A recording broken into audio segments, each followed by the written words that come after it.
This is Adam Graham from Pretty Much the Present, bringing you a week of old-time radio podcasts. These episodes were originally released back in 2011, and we're releasing them here pretty much as is, with only some extraneous bits such as the opening from all of the episodes after the first episode removed. Because these are old, it should be noted that any offers or promotions mentioned in the episode may not be valid unless they're currently mentioned on the Great Detectives website. Here now is a week of old-time radio detective podcast.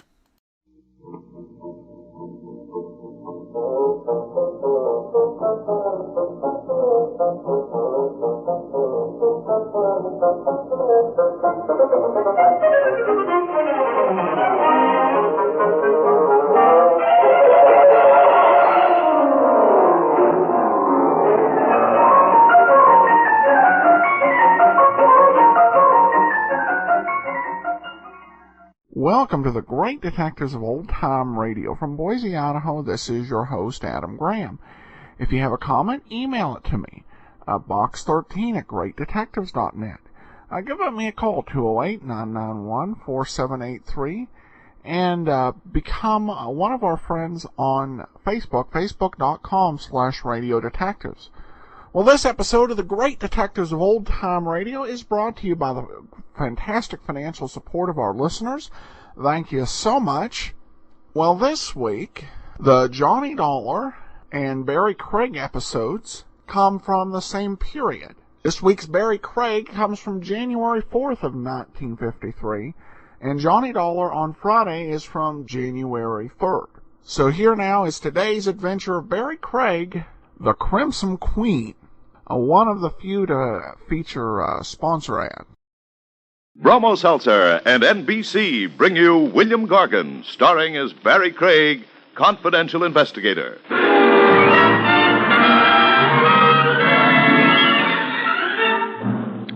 The major trouble with murder as a career is that it has no future. You come pretty quickly to the end of your rope, and usually it's around your neck.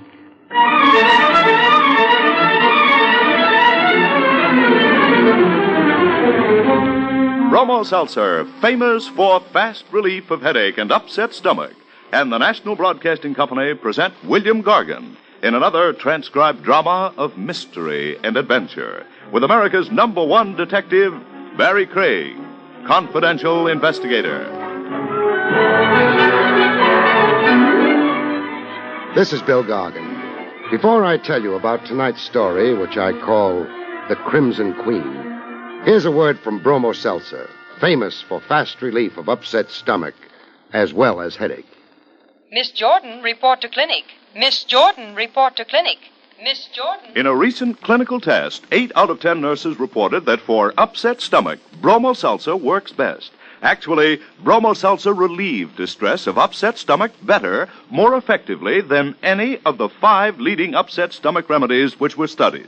You see, sparkling, refreshing Bromo Seltzer contains sodium citrate, one of the finest ingredients known to doctors for the relief of acid indigestion. And only Bromo Seltzer gently relieves nervous tension so often associated with upset stomach. So remember, 8 out of 10 nurses report for upset stomach, Bromo Seltzer works best. Next time, for prompt relief of upset stomach as well as headache, take Bromo Seltzer, the one leading remedy proved best by a recent clinical test. For best results, use cool water. Follow the label. Avoid excessive use. And remember, 8 out of 10 nurses report for upset stomach, Bromo Seltzer works best.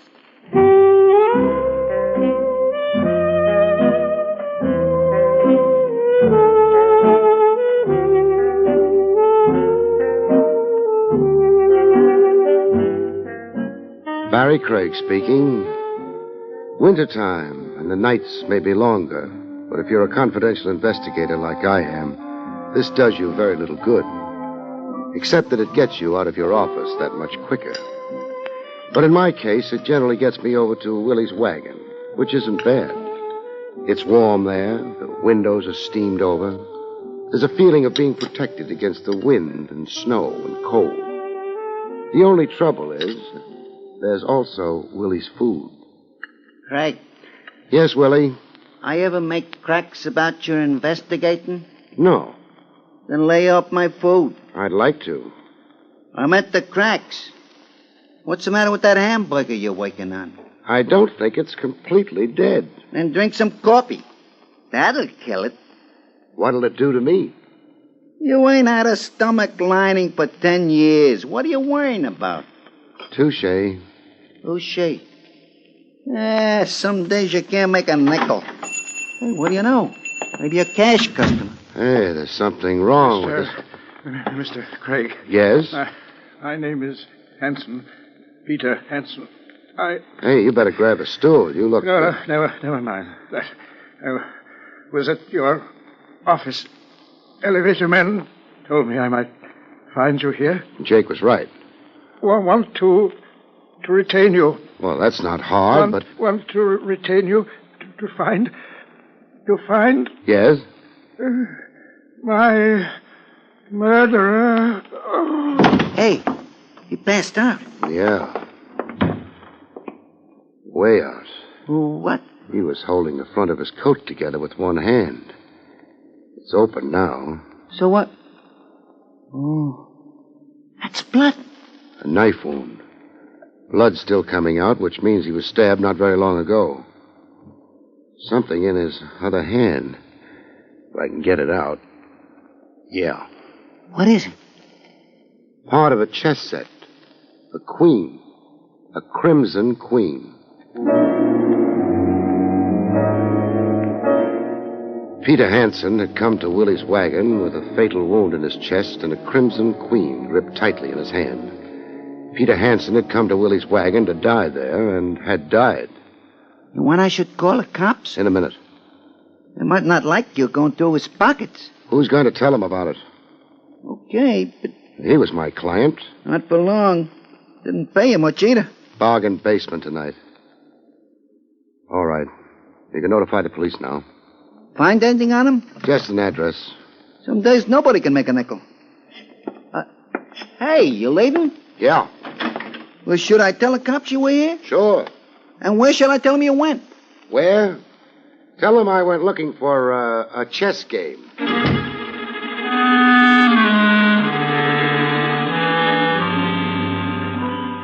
Peter Hanson's house ran to a barbered lawn, ivy on the walls, and a butler in the doorway. Good evening, sir. Good evening. You wish to see... Mr. Hanson. Come in, sir. Who shall I say is... Barrie Craig. Very good, Mr. Craig. I'll tell Mr. Hanson you're here. Wait a minute. You're sure he's in? Oh, yes, sir. Mr. Hanson's in the study. Doing what? Playing chess, sir. I didn't like to call the butler a liar, so lowbred. On the other hand, I was pretty sure I hadn't been dreaming. I decided to be lowbred. You could be mistaken. Oh, no, sir. If you'll wait here... I'd get lonely. So let's go to the study together, huh? But... Or shall I try it all by myself? Very well. Yes, sir. That is... Lead the way. This is most... most... Sure it is. You just think harshly of me. Maybe that'll make you feel better. I don't know what Mr. Hanson will say. Funny, but I've got a feeling he won't say anything. That the door to the study? Yes, sir, I'll... No. You go back to the pantry or wherever it is butlers hang out. I couldn't... A brawl would be even worse, wouldn't it? I suppose so. What's your name? Groves, sir. Goodbye, Groves.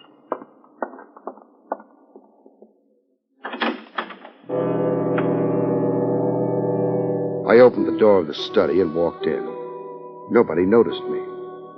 It was the kind of room that looks maybe a little hackneyed after you've seen enough English pictures. But I guess the movies got the idea from someplace. There was a small table over at the far end near the fireplace. There was a chessboard on the table covered with chess pieces. And there was a chess game going on. Yes, Groves, what is it? Oh, this isn't Groves. Then go away. I can't be disturbed. My bishop's in a dreadful position. So's Peter Hanson. What? Oh, you're not Groves. I already mentioned that. If you'd looked up from the board a little quicker... Who are you? Barrie Craig. Groves had orders I not... canceled them. I threatened to start a brawl. Well, everybody knows who I am. I don't know who anybody is. Then why come here? You can do something besides play chess and laugh. Yes. I didn't exactly mean... You meant introducing people to people. Uh-huh. I'm Mona Bailey, and he is Walter Hanson. How do you do? Well, now that that's been taken care of... We're just beginning, Mr. Hanson. This is your house? Oh, nonsense. Sorry. Peter is the wealthy one. Your brother? Of course he's my brother. There's a resemblance. Well, naturally there would be. You said something about Peter before, didn't you? Yes, I said he was in a bad position. You said, to be precise, that he was in a worse position than my bishop. I'm about to lose my bishop. You've already lost your brother.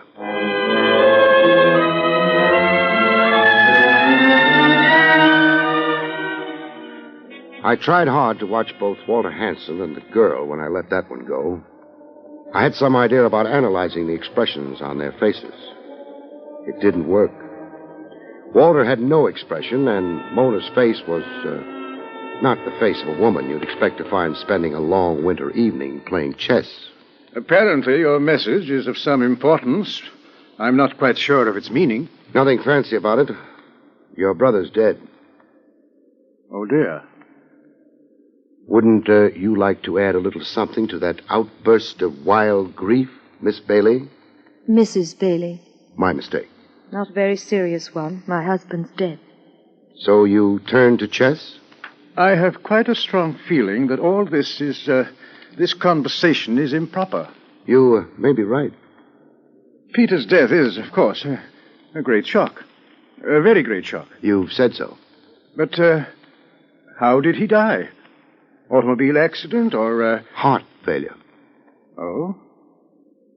Strange, though. I had no idea Peter's heart was weak. It wasn't until someone stuck a knife in it.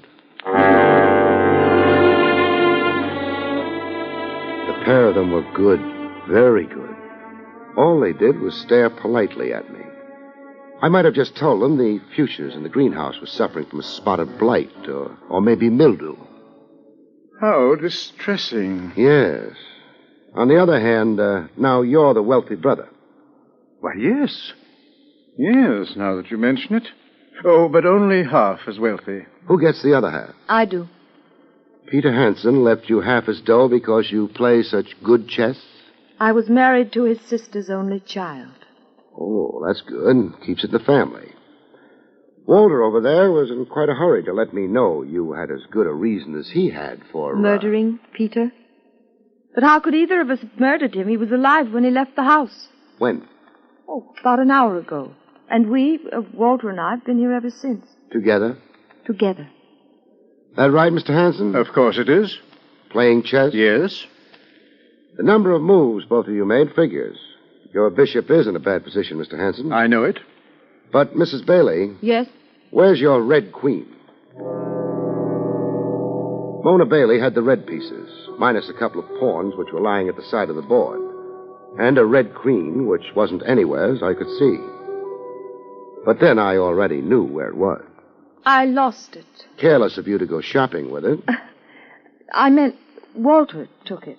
That means it would be off the board, but... I was so angry with myself, I threw it in the fire. A wild impulse? Well, I suppose you see I've quite a temper. Sure. Only thing is, your queen file hasn't been opened yet. It would have been impossible for any white piece to take it. I like the kind of detectives they have on radio much better. What kind's that? The kind that doesn't know anything about chess. Still, Walter will confirm my anecdote, won't he, dear? Of course. You became angry and threw it in the fire. The Red Queen? The Red Queen. Wouldn't it be a shame if it turned up someplace else? Good night. Wait, don't... Pay no attention to him, my dear. I can't let him go without... Oh. You, better answer that. It'll be the police. They'll have news for you. Except it won't be news, will it?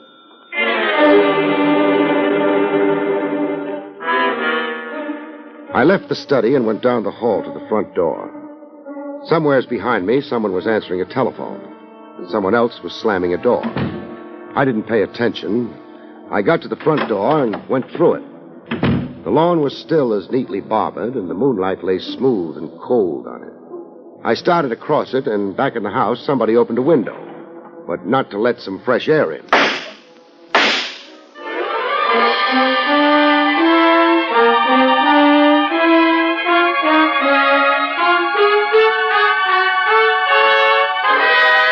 Back to Barrie Craig in just a moment. In these uncertain times, it's hard to plan for the future. But more and more American girls are discovering a career that offers both opportunity and security. That career is in modern nursing.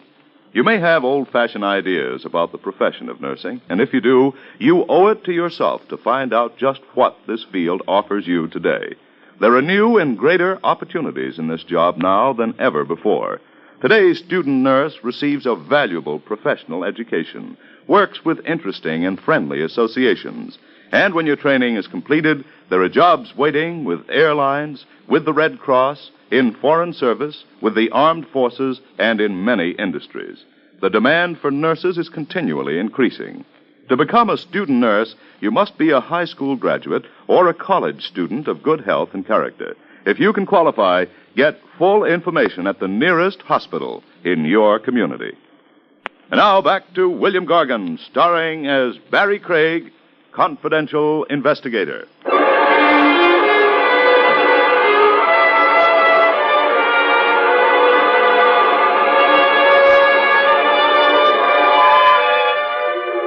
I'm not crazy about the great outdoors, but when you're being shot at, you've got room to move. I moved. That lawn had been overdone. The bushes at the edge looked like home, but home was far away. When I got there, the barrage gave up. I shot a look at the house, but the marksman hadn't put the lights on behind that open window. And at this distance, I couldn't tell which window it was. I thought for a minute of going back to the house and getting indignant. It was a very short minute. Then I started moving away from the house.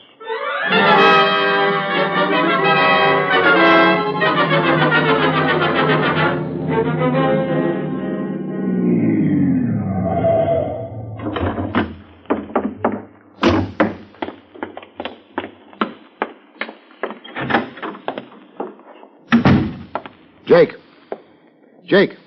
Stop shouting. I had to wake you up. Wasn't asleep. Your eyes were shut and your mouth was open. That's so? That's so. I was concentrating. On what? Springtime. It happens to be the middle of the winter. That's what makes it hard. You know, Jake, there are times when I don't think you're the best elevator man in the world. You should have seen me farming in Vermont. Why? I was even worse at that. You going upstairs at this hour of the night? No, but I've got a question for you. You sent a man over to Willie's wagon earlier tonight. Yeah. Small man, perhaps around 60, pink and white complexion, gray hat, gray overcoat. Name of Peter Hansen. That's right. He said he wanted to see me. Yeah. What time was it? Oh, around 8:30. Which would be about right. 15 minutes for him to get to Willie's wagon, give or take 5, and... Jake. Yeah? Did he look all right to you? Looked beautiful. What does that mean? $1 tip. Aside from that. I didn't notice anything wrong. That's not positive enough. Jake, did he have his coat open when he was in here?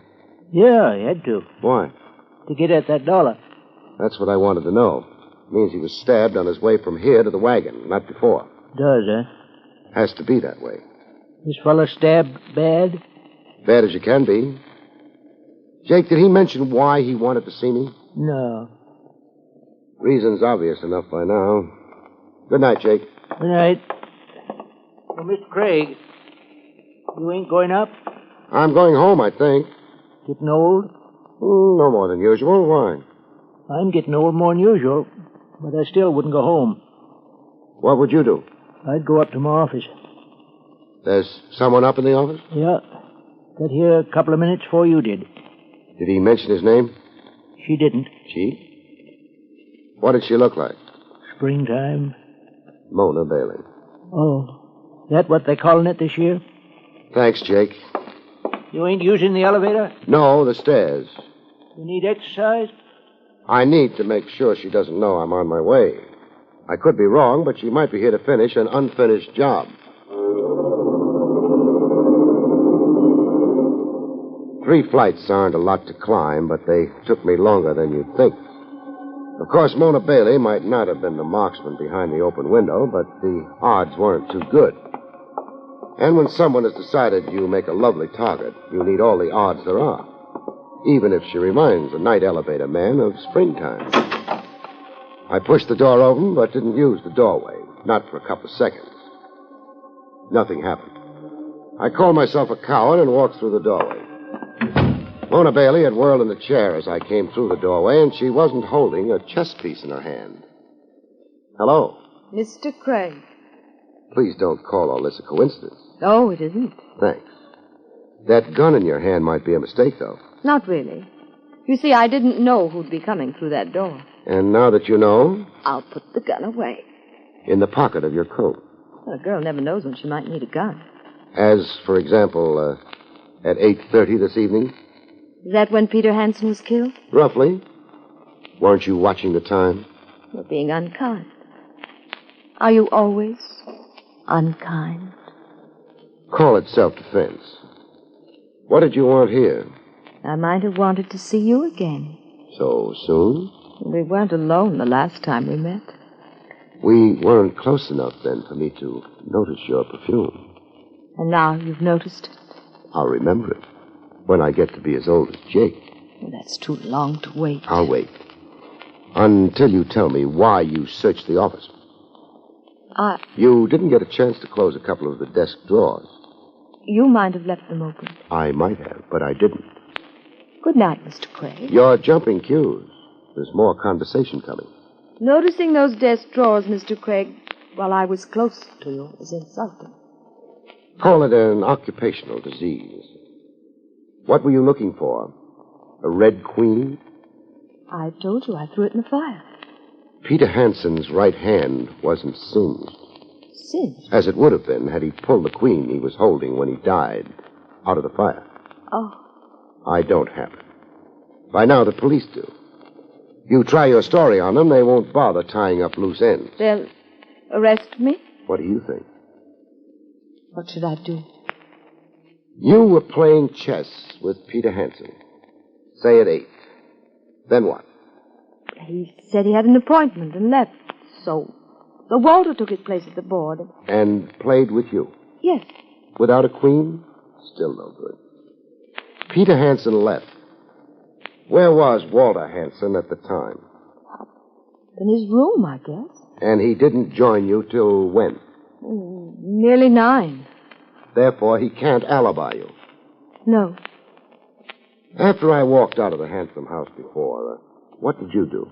I went to get my things. I knew I'd have to follow you. I hoped I'd be able to get here before you did, so I could look for the Queen. I thought you had it. You sure you didn't stop to slow me up by firing a few bullets at me? I didn't. Any witnesses to what you say happened? How could there be? I wouldn't know. We might try finding out. Come here to the window. Stay to one side, though. All right. That car across the street. Yours? I came by cab. Recognize the car? It's the Hansen car. It belonged, like everything else, to Peter. Know who's driving it? I can't see from up here. How would you like a chance to convince me that the perfume you use isn't something to forget? I'd like such a chance. Okay. Walk out of here, go downstairs, and walk out of the building and north along Madison a few blocks. Then take a cab home. That's all? That's all. All right, but... Don't worry. There'll be another installment.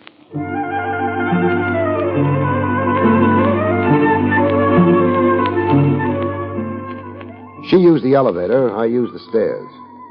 That let me get down to the lobby and behind a curtain before she made it. She went out of the building and walked north along Madison Avenue. The car on the opposite side of the street didn't move. That meant more work for me. The back alley was dark and cold. But it let me out half a block down from the entrance, half a block down and behind the waiting car. I crossed the street fast and moved in. The boy in the car was too busy watching the building entrance. I got the door open, reached in, and... Look, go on. I hope this hurts.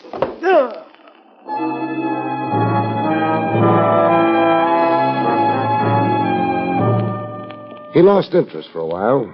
I slid into the seat beside him and went through his pockets. I found the gun without any trouble.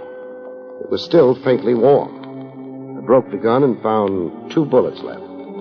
He hadn't bothered reloading. Who? The butler, Groves, of course. Wake up. You can't stay in a coma forever, Groves. What? Oh. Mr. Craig. Mr. Craig. Don't bother reaching for anything. I've got the gun. Yes, sir. Think you're up to driving? Yes, sir. Then let's get started. Very well, sir.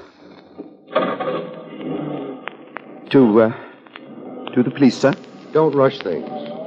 Let's make it the house first. You really should give your employers notice, shouldn't you?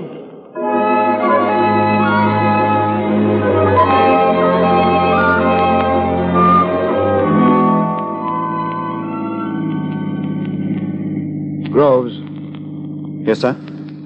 How long has it been going on? How long has what been going on? The thefts from the house. That tells me there have been thefts, but it doesn't tell me how long. Peter Hansen was a selfish, grasping old man. Don't speak ill of the dead. Why not? After they've done ill to the living. Meaning who? Miss Mona, sir. He wouldn't give her anything. Let her live the way she wanted to live. So she stole. I don't know, sir. But if she did, what matter? It was coming to her anyway, half of it, as soon as Mr. Hansen died. She should have been patient. I know it doesn't look good for her. I overheard back at the house, but... That's why you took those pot shots at me? Yes, sir. And why you were waiting outside the building. Okay. Groves, Peter Hansen was crazy about chess, wasn't he? Yes, sir. A man as rich as that would own a fine set. Ivory. Antique and expensive. He does, sir. You mean he did? The red queen I found in his hand was wood. So was the set it came from. I don't know, sir. I can guess. He found out tonight that someone had stolen the ivory set and substituted a wooden one for it. That's why he was coming to me with a specimen. He wanted me to trace it so he could prove who'd stolen the ivory set. Oh, you better stop. We're at the house.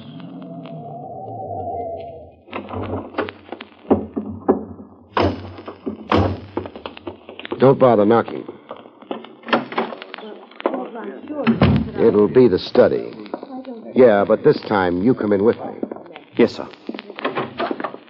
Mr. Craig.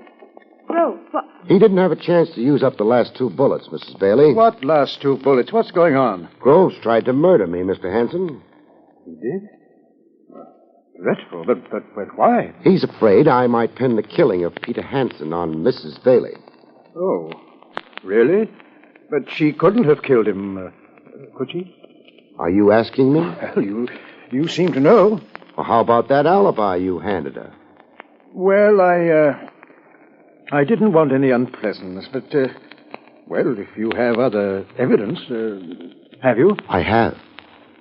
Then I'm afraid I shall have to admit we weren't together all the time. As a matter of fact, I wasn't even home. I know you weren't. Now, you can't blame me for trying to shield Mona. Oh, I can't. What I'm blaming you for is trying to hang the killing on her.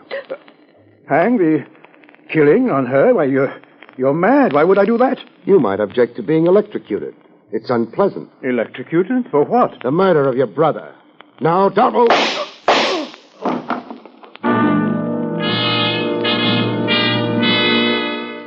I got his arm before he could get at the gun he was carrying. It was only a flesh wound, but he was the sensitive type. He fainted. The police revived him. That would seem to be that. Yeah. You didn't really have any proof against him. He was anxious to tell me you were a suspect. In a hurry. He set up the alibi and made it look as though he were lying for your benefit. He didn't try very hard to make the lie sound good. Why? Because he didn't want it believed. That gave me enough to go on. I don't think it was nearly enough. Also, Yes, Barrie. He wouldn't make anyone dream of the springtime.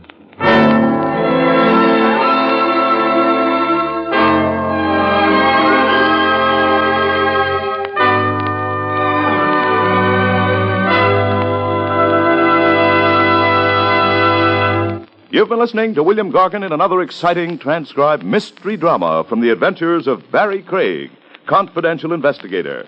Tonight's story, The Crimson Queen, was written by Lou Vittis. Next week, it's the strange story titled The Vanished Lady, about which Barrie Craig has this to say. Next week, a laughing killer finds the laugh is on himself. A blonde turns gray when a corpse comes to life.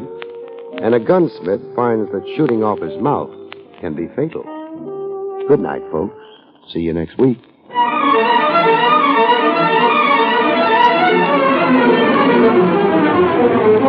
Bromo Seltzer, famous for fast relief of headache and upset stomach, and the National Broadcasting Company have presented Barrie Craig, confidential investigator, starring William Gargan. Featured in the role of Mona was Barbara Weeks. Carl Caruso speaking.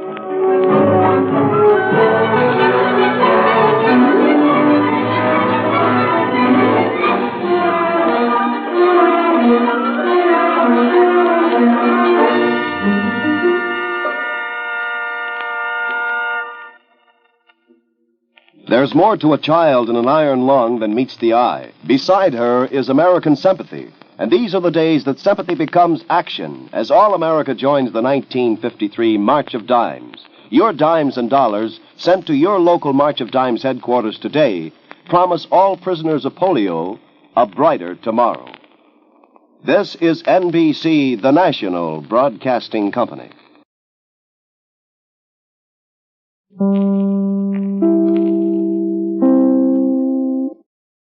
Welcome back. Some of that dialogue with the elevator man I found absolutely hilarious. Loved it. I don't know about private detectives on the radio not knowing chess. I don't know if that's a very strong radio stereotype at all. I do know in terms of hard-boiled private eyes, in the books, Philip Marlowe actually played chess by himself, replaying games by the Grand Masters. But then again, Philip Marlowe was like Trav Rogers, a college boy. Between last week's episode and this week's episode, quite a few programs are currently lost status. The Big Crowd, Hollow Homecoming, 3 for the Kill, Too Many Corpses, the Merry Corpse, The Unnecessary Blonde, Death Sweet Song, Cause for Murder, Marbles for a Murderer, Holiday Murder, and Polka Dotted Moose and a Coffin to Spare. Some fascinating titles here, and hopefully some of them will become available in coming years. I love it when lost episodes are found. Comment here, a review on iTunes from Natalie, who says, have been listening to Adam's podcast for more than 2 years. He's reliable and reliably good, and has made many improvements along the way. Well, thanks so much, Natalie. And we're currently up at 98 ratings on iTunes, so I encourage you, if you've not already, to rate the show over on iTunes. Well, that'll actually do it for today. We will be back tomorrow with our first episode of Candy Matson. Well, this episode of The Great Detectives of Old Time Radio is brought to you by the financial support of our listeners. Thank you so much for your support. It's greatly appreciated. Today, we're going to begin a new series, Candy Matson.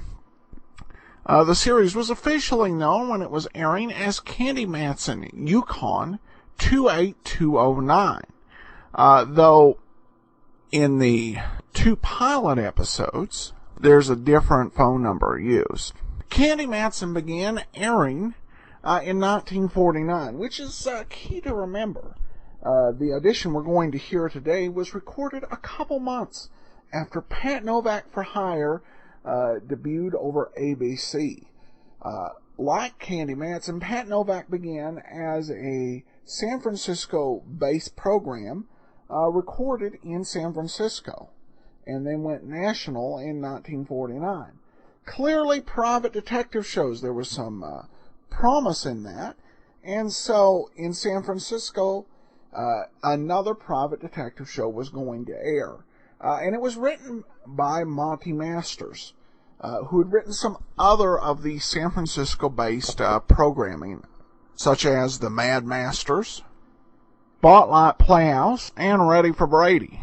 This would clearly be the most memorable production. The show had to be careful not to be just a carbon copy of Pat Novak for Hire. That just would not work. It had to develop its own style and voice. And here you have a very unique series in that it developed its style with a female protagonist as a hard-boiled private eye.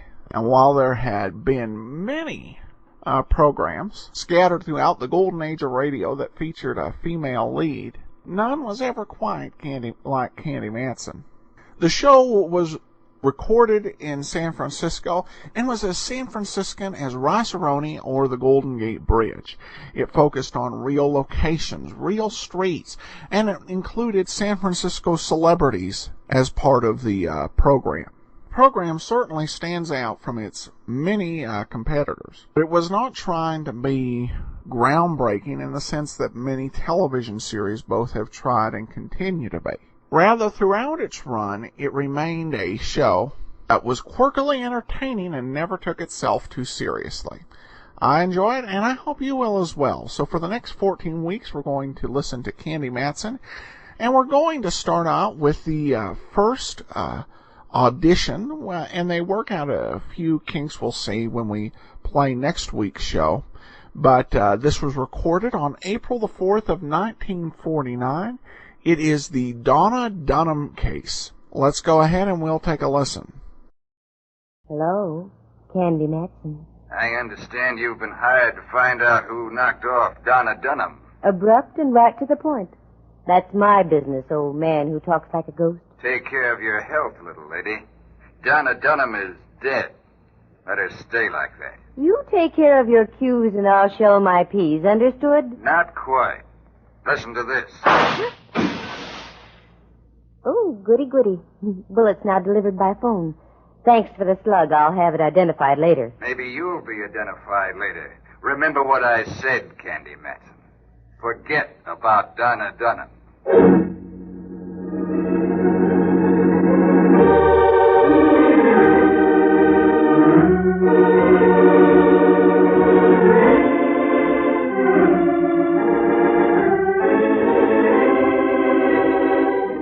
My name is Candy Matson. I like money, lots of it. That's why I became a private eye. And, too, you meet such interesting people. Mostly dead. But getting back to the cash angle, that's why I took on the Donna Dunham case. I knew it was full of dynamite. But a girl has to eat now and then, maintain a penthouse on Telegraph Hill, and keep the moths out of a few mink coats, doesn't she? Sure. And a shot fired into your room from across the street at 3 a.m. is just one of those occupational hazards. So I took the job, and the 500, and went to work.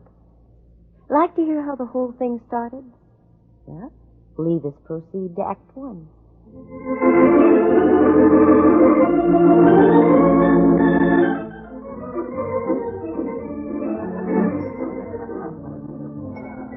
I'd had a hard day at the office, sleeping all day, and I needed a bit of a tonic to pick me up.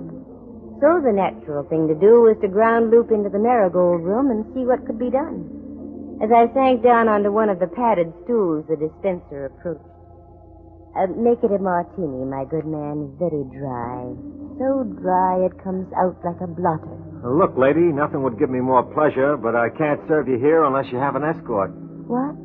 Oh, I'm waiting for someone. That's what they all say. But he'll be here very soon. I know. It never fails. Why, you low-minded cronk. For 2 cents, I'd knock your... I arrived just in time. Save your 2 cents, my dear. Huh? You heard what the lady said? A martini. Make it 2. Yeah. Sure. I thought it was just another one of those, 2 martinis. Well, saved from a fate worse than death, Miss Matson. Who are you? A natural question. And I'd like a natural answer. Roberts is my name. Warren Roberts. Oh. I own a few steamships hither and yon about the world. Oh, yes, I know. I took a trip on one of your scows once. The food was a nightmare's nightmare. How do you think I came to be a millionaire? Aha, I see your point. How did you know my name, and what do you want? I have a business proposition to make to you, Miss Matson. You're sure it's business, Mr. Roberts? Strictly business, Miss Matson. Call me Candy. You tell me the details, and I'll tell you what it'll cost you. Fair enough. But don't think. You can always make it back on your food. Well, I can hardly tell you here. Suppose we drop over to my place. But I want that martini. My man will make us a batch over there. Oh, the things I do to make a living. Okay, let's go. Hey, how about these drinks? Here you are, my man, and save the martinis for some poor wayward soul who hasn't the wherewithal to make the purchase.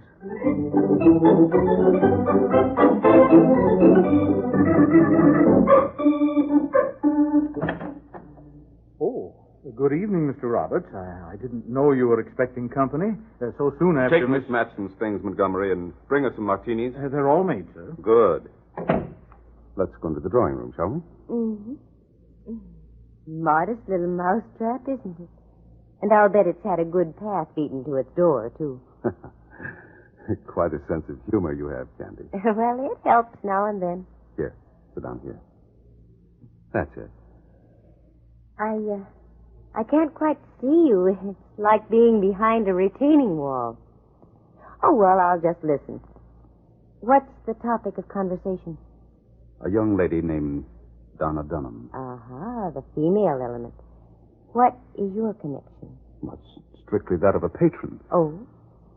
Miss Dunham was a hat-check girl over at the Scarlet Dawn. I heard her sing one night. I decided right then and there that I was going to sponsor her career. Was? Yes. Donna Dunham was murdered early this morning. By you? What? Are you out of your head? Yes, when I think of the fee I'm going to get from you. I beg your pardon, sir. The martinis. What? Oh, yes. Put them down there, Montgomery. Yes, sir. Very good, Montgomery. I won't need anything else tonight. Thank you, sir. Good night, miss. Good night. Don't sleep too tight. May I? You certainly may. I've been waiting far too long for one of these. There you are. Well, as a sponsor, you didn't pick a protege with great lasting qualities, did you? No, I didn't. She was so young, so very lovely. Will you take the case, Miss Matson? What do I have to go on? Oh, very little. Well, my suspicions point to a musician who worked at the Scarlet Dawn. He seemed to resent very strongly my stepping into the picture. Were they going together? Off and on. Until I started to back Donna's career. A very interesting triangle. What do the police have to say? The police, Miss Matson, have not yet been notified. What? I went over there this morning, and I discovered a body lying on the floor. I became confused. I locked the door and called the Scarlet Dawn. I told the manager that Miss Dunham was quite ill and wouldn't be able to appear tonight. Extremely ill, I'd say. This is fine. You realize you're in trouble, don't you? Yes, I do. And that if I take this case, I'm sticking my neck out, too? Exactly. My fee is $500. That's a fair price. In advance. Well, I'll make out a check immediately. Oh. Won't you have another martini? I don't think so. You know, you are very beautiful. Thank you. But I already have a sponsor. And your lips are very, very kissable. The best you can buy from Max Factors. Are you sure you don't want another martini? Look, Roberts, let's get this straight. You're in the middle of a jackpot. Make that check out right now so I can join you. Then it's up to me to spring the both of us. In the meantime, get that glint out of your eye. The one that's wired for wolf calls. Understood? Very well. I'll get started right away. Where does the late Miss Dunham live? Just on the edge of Chinatown, 27B Gresham Alley. It's the only 3-flat house on the block. I'll find it. And you just stick right here and don't poke your face out of the door. Now, the check, if you will.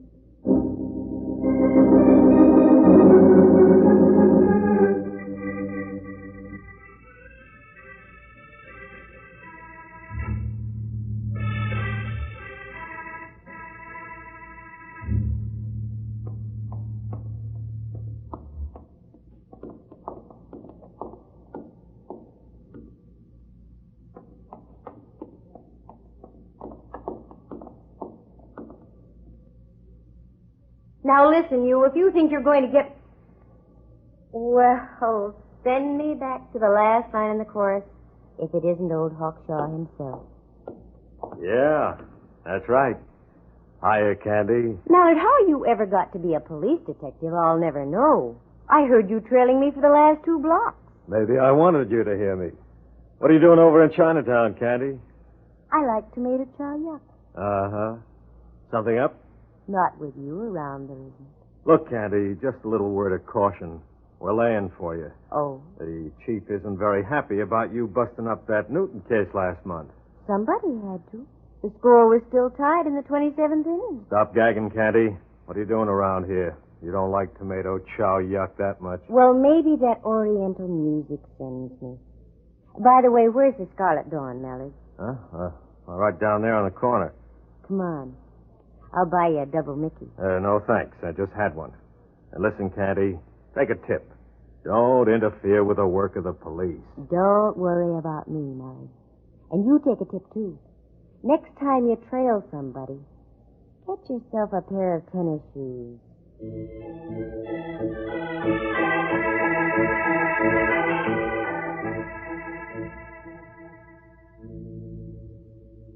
Yes, miss.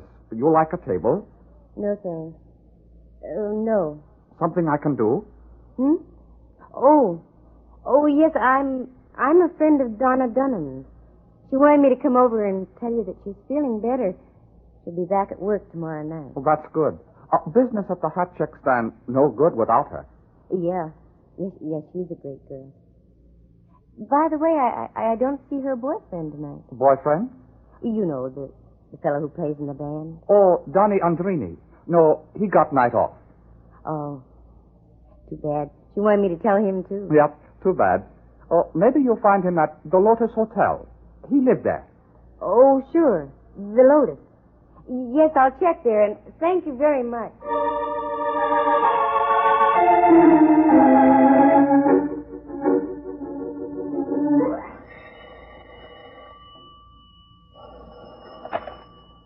Rembrandt Watson speaking. Yes, I know. Now, look. Photographs taken at reasonable prices. I know, Rembrandt. Family groups and portraits especially. Also... Rembrandt, this is I, Candy Fine Matson. colored pictures. What? Candy Matson? That's right. By all the furies of Zeus. Why did you have to call just now? I was wooing the muse that only Bacchus can create, probing the infinitesimal heights a soul can reach from the tear of the grape. And you have to call and spoil it all. Look, Rembrandt, uncross your eyes and listen to me. I shall listen, my Lily, but undoubtedly I won't like it.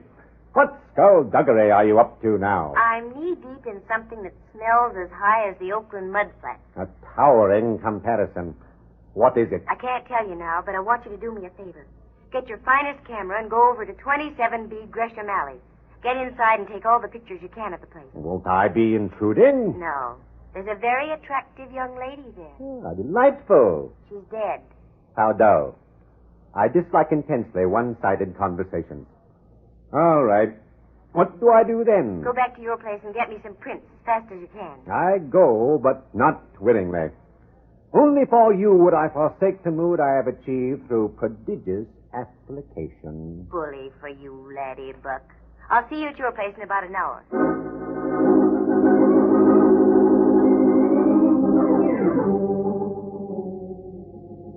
Pardon me.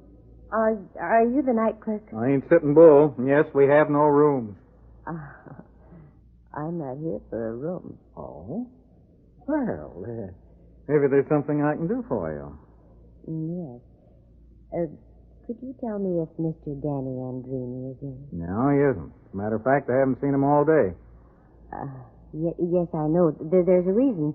We had to take him to the hospital this morning. What? Yes. He's under observation for appendicitis. Oh, I'm sorry to hear that. So, I was wondering if you'd let me have his keys. Huh? He wants me to bring him his portable radio. Oh, does he have one? Why, sir, did you ever know a musician who didn't own a portable radio? I know, come to think of it. Yeah, here's the key. It's room 418. Thank you. You're very kind. Not at all. Not at all.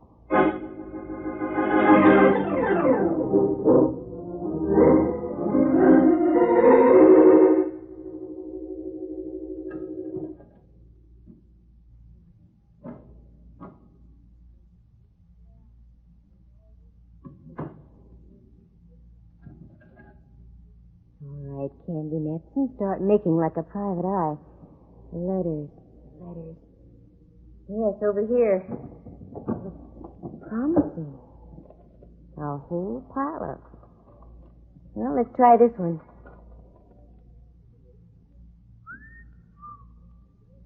Dear Danny, I don't know how to start this, but your accusations last night need some sort of answering. I'm not in love with Warren Roberts and never will be. He's just proving to be a very kind and gracious friend. You must realize that I have placed my singing career above everything else, and I want to...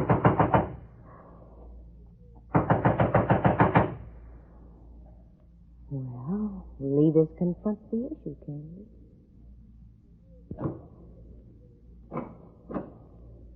Oh. Hello, you. Hello. I was wondering if I could be of any assistance.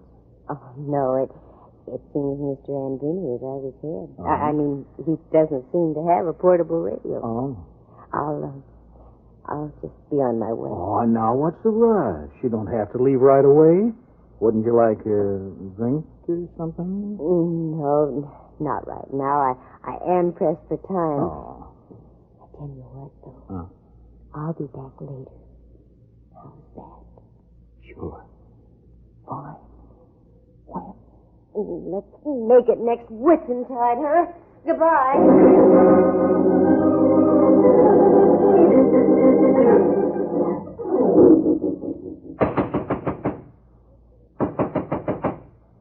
On my soul, I'd like to have the popcorn concession here tonight. Come in.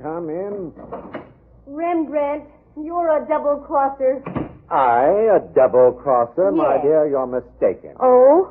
The only time I double-crossed was out in the country. I passed over a bridge, then I had to double-cross back. Oh, no. I found I'd left my knapsack with some rare vintage in it on the other side. What are you doing here? You haven't had time to get the pictures I wanted. That's just the point.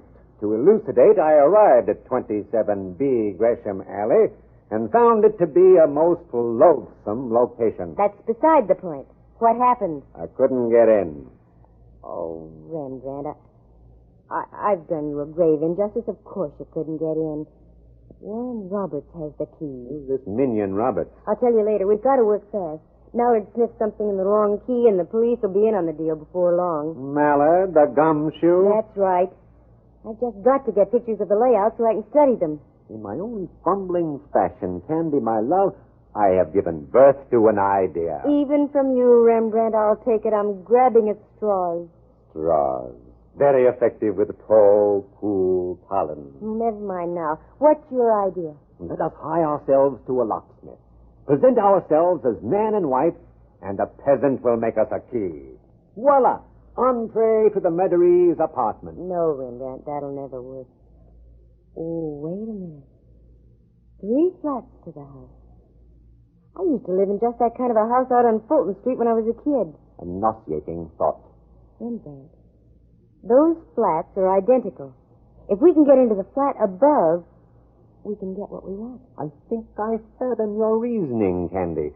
In other words, the living room is just the same. That's right. The dining room, likewise. Check. And the same goes for the bedroom, the kitchen, and even the, That's right, even in there. Well, what are we waiting for? Let's go slumming in Gresham Alley.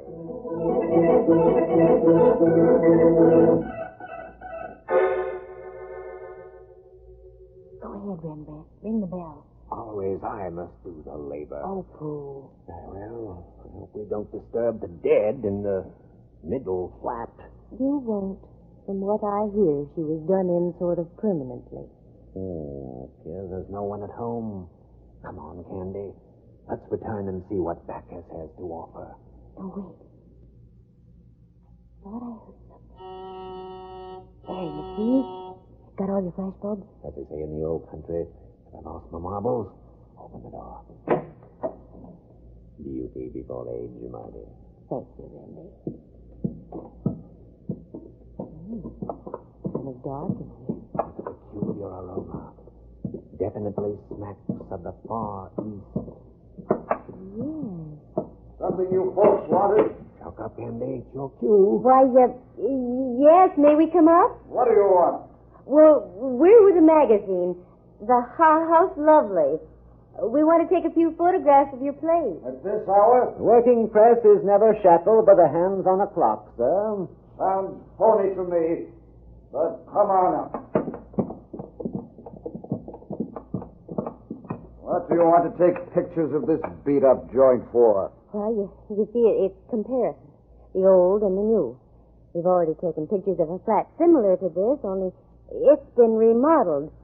This is perfect for the contrast. I guess it's all right. Go ahead. Start with the hall, Rembrandt. Roger, my pretty. Let's see. This should be just about right. Mm-hmm. Now, the bedroom. That should be off the hall here. Oh, yes. Shoot from the door, Rembrandt. Can you get the entire room? Not quite, but most of it. That'll do. Just a moment. There we are. You cats work fast. What was that? I said you work fast. Yes. Now, in the bathroom, do you have a tub or a shower? Why don't you see for yourself? No.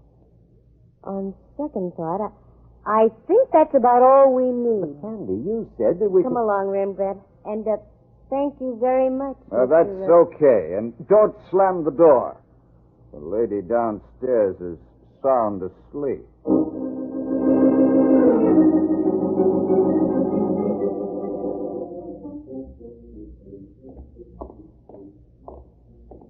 Rembrandt, I think I've got this thing licked. Are you referring to this case or my desire to return to the arms of Bacchus? That I could never lick. I'm talking about the case. But I need help, Rembrandt. I'm here. No. That's not enough. I need the big, strong arm of the law. Oh, no. Candy, you traitor. I hate to admit it, but I need somebody like Mallard. Am I being paid? Oh, no. It's the wicked genie. Yikes, it's the gumshoe. Yeah, in person. Mallard, how did you get here? I took your advice and bought some tennis shoes. All right, Spill, what goes on? Been following you around till I'm punchy. Start talking, Candy. Okay, so you heard me. I do need your help, Mallard. Badly. There was a young girl murdered yesterday at 27B Gresham Alley. Is that the place you just came from? That's right. Why don't we ever hear of these things? Oh, I get exclusive rights. Anyway, I think I have the whole deal figured out. You can have full credit, Mallard, but you've got to take my advice. It hurts, but go ahead. Now go back to 27C Gresham Alley. That's the top flat. You'll find a character there named Danny Andrini. Take him. Then get out to 5711 Pacific Street as fast as you can. All right, I'll do it. But Candy, so help me, if this is a foul-up, on you the new look with stripes is going to be very fashionable. She knows what she's doing, Mallard. When you get back to Gresham Alley, just tell Mr. Andrini that you're from House Lovely. He'll adore you.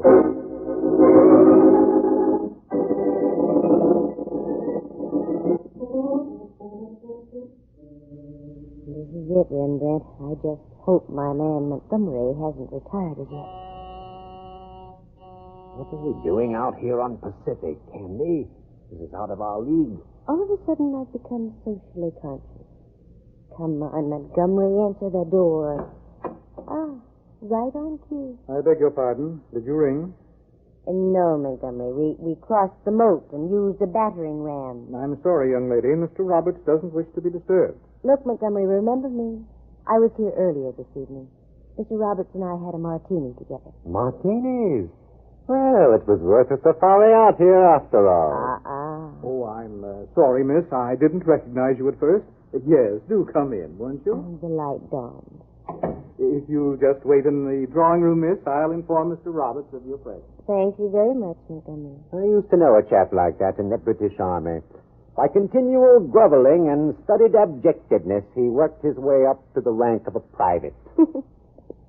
Thanks, Rembrandt. That's the first laugh I've had tonight. What's the pitch, Candy? I don't get it. You will in a minute. You hear the patter of little feet. Miss Matson, what's the idea? I thought you were going to check with me by phone. Mr. Roberts, this thing is bigger than either of us. I just couldn't wait. Is there a martini in the house? I'll have Montgomery serve in just a moment. I don't think there'll be time, Mr. Roberts. Well, where is she? Upstairs. You really loved her, didn't you? Madly. That just about describes it. Madly. And while you were, shall we say, sponsoring her career, you thought she was playing around with Danny Andrini as well. Yes, she was. You're wrong, Robert. I have a letter from Donna Dunham to Danny Andrini. In effect, she told him to blow, skedaddle, vamoose. What? That's right. So it seems we have a slight case of mistaken murder on our hands, doesn't it? Yes. On one hand.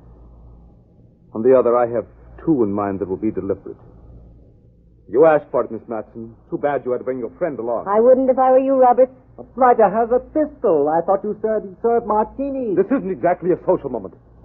I know how you private eyes work. You're lone wolves. You confide in no one. So with a pull of the finger, I erase all evidence. Just like this.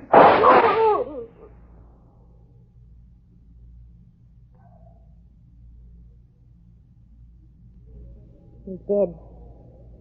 Oh, I'm really grateful to you, but where on earth did you come from? Like I say, Candy, you just can't beat these tennis shoes. Well, that clears everything up except for one thing. Where do we go now for the martinis?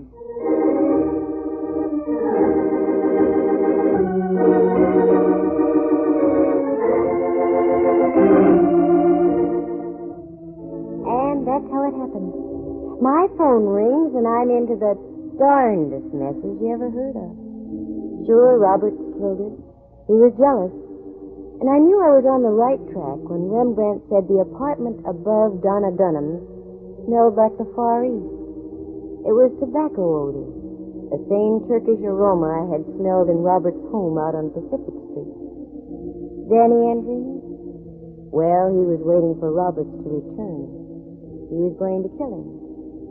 He knew that Roberts had rented the flat above Dunham for sponsoring purposes. Donna was a nice kid. She was just caught in the middle. Black.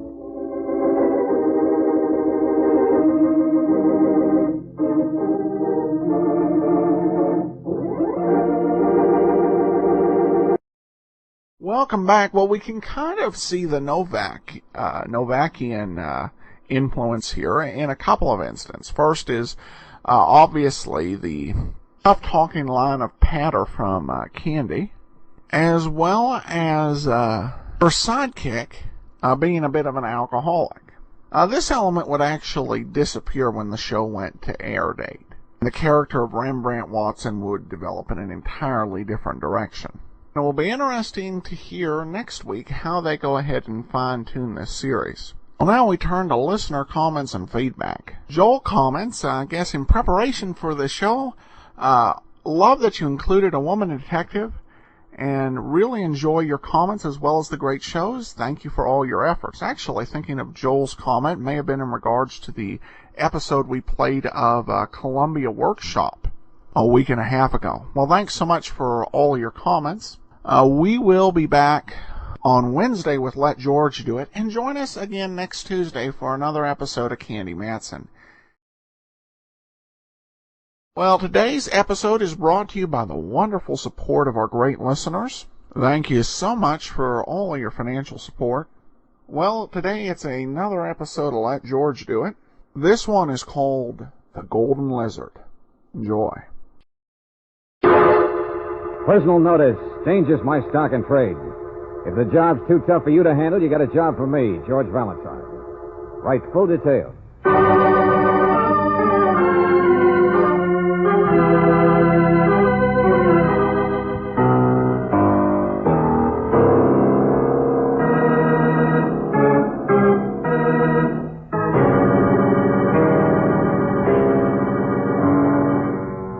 Standard Oil Company of California, on behalf of independent Chevron gas stations and standard stations throughout the West, invite you to Let George Do It.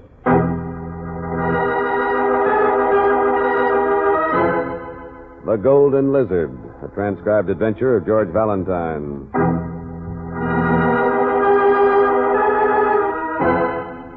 Dear Mr. Valentine, in the year 1911, in the shipyards of Glasgow, the keel was laid for what was to become the most fabulous yacht of modern history.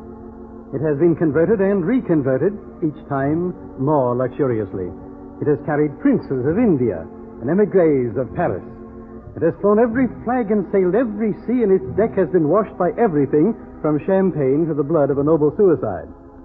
Yes, in the midst of our troubled and businesslike world, this magnificent relic still exists.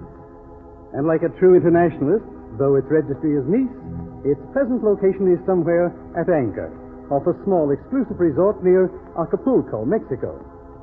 The name of this ship is Lézard d'Or, Lizard of Gold. And Mr. Valentine, it's the ship you're going to buy.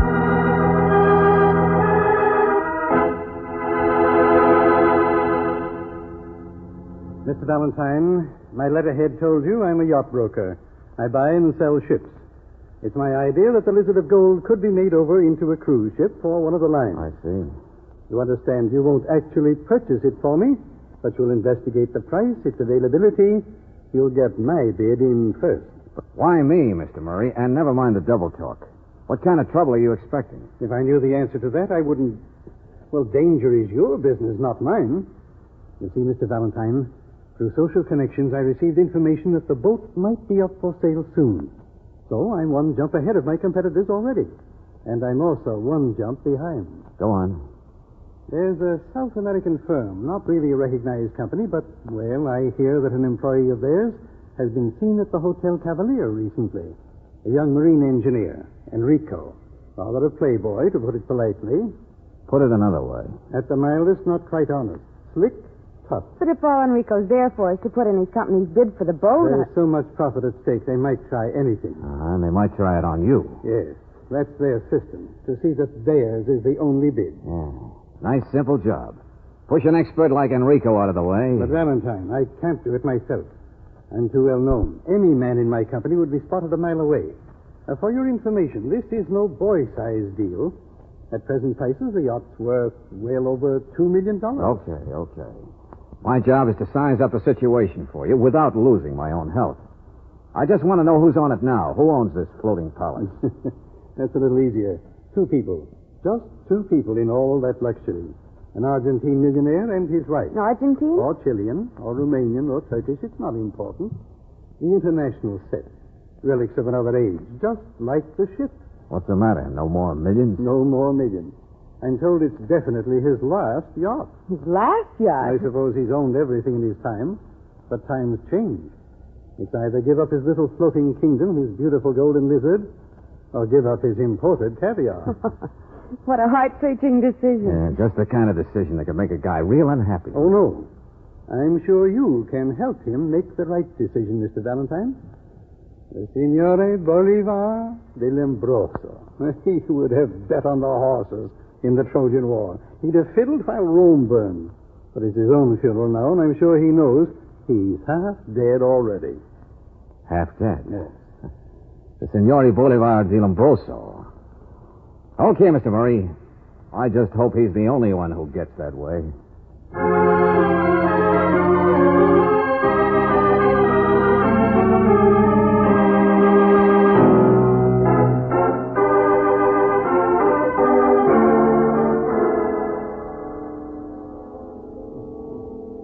Caviar, Monsieur Valentine, should always be served plain, with the aperitif or dry cocktail.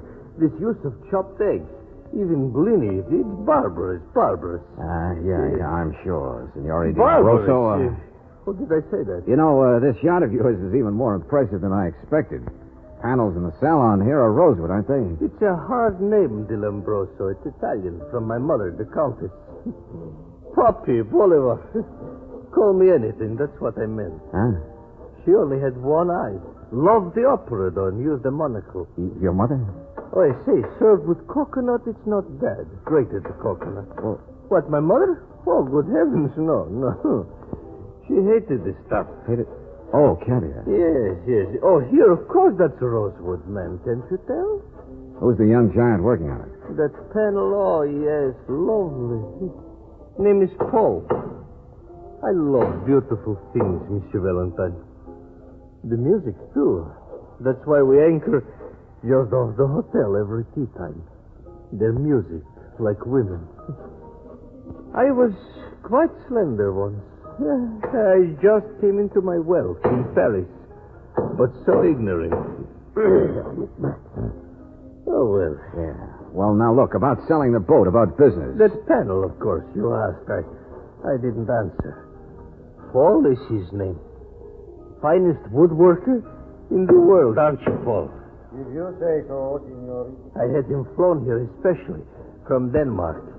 Such a young man, it's unusual, isn't it? Not so in my country, signore. The rosewood was fluted before.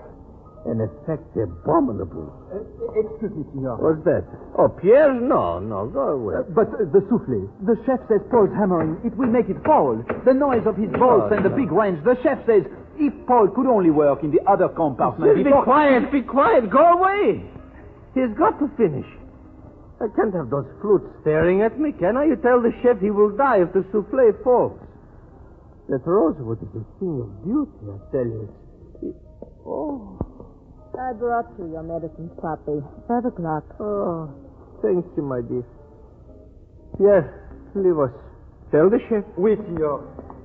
Perhaps you too, Paul. You can finish your work tomorrow. No, Poppy. It's pleasant to watch him. Such beautiful hands. Good afternoon, signor. Go on, Paul. Do your work. Don't let me bother you. My dear, Mr. Valentine. La padrona de casa, I signora. know. I saw him come aboard. I was taking my son bath. How do you do, senora? I'm rather tired, thank you. And, Poppy, it's time for your nap. I thought I'd just sit here and watch Paul while I read a book. I'm sure your little visit is over. Signori, I hate to bring up the question of money, but now about this boat. Money? That's what this is all about? We have money. Yes. Oh, never mind. I'll show you myself. Signori, please. Look, I'm a little baffled. Don't make it worse, like this man Paul working on your ship when you're planning to sell it. He has such beautiful hands. So will you answer one question? Are you going to sell? There we are. Money. You see? Yeah, that's money, all right. $30,000, $40,000, I don't know. I enjoy looking at it. Cash is necessary aboard the ship. Vulgar, but beautiful.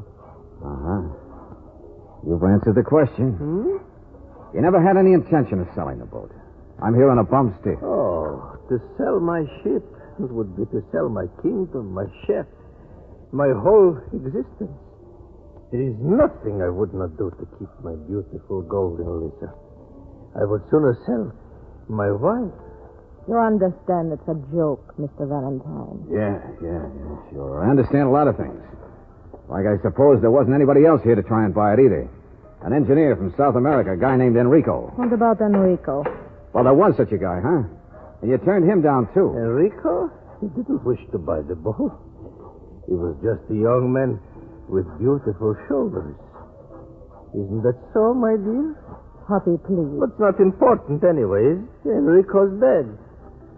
He's what? Such a shame. Such an attractive young man. He had an accident. So strange, isn't it? With a world so full of desirable things, so easy to pick. A young man should be short-sighted enough to fall into a swimming pool and drown. I'm sorry, my dear. What's the matter? Are you cold?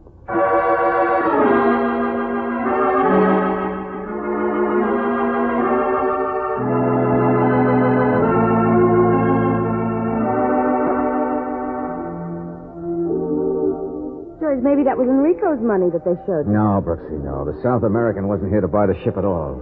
Well, I know that's what Enrico's company says. Never mind his job. What did you find out about his debt? Well, he just drowned in the swimming pool. Who pushed him? George, the police don't know anything. They say there's nothing to go on that shows it wasn't an accident. Oh, yeah, sure. What do you suppose this guy Enrico was doing down here, Angel? Young, energetic engineer, slightly crooked. Loafing? Playing baccarat in the casino? Mm-hmm. Not exactly in character, huh? Well, in my opinion, George, the charming young man was here for just one purpose. Never mind, Angel, never mind. I can see as well as you can. Good evening, Mr. Valentine. Are you a gambler, too? Hello, Senora. I'd like to present Don't, please. I'd only forget her name. I come ashore every evening. It's something to do. To watch the roulette. Well, that's one way of making 20 or 30,000. Oh, but my darling, I wouldn't think of betting myself, would you?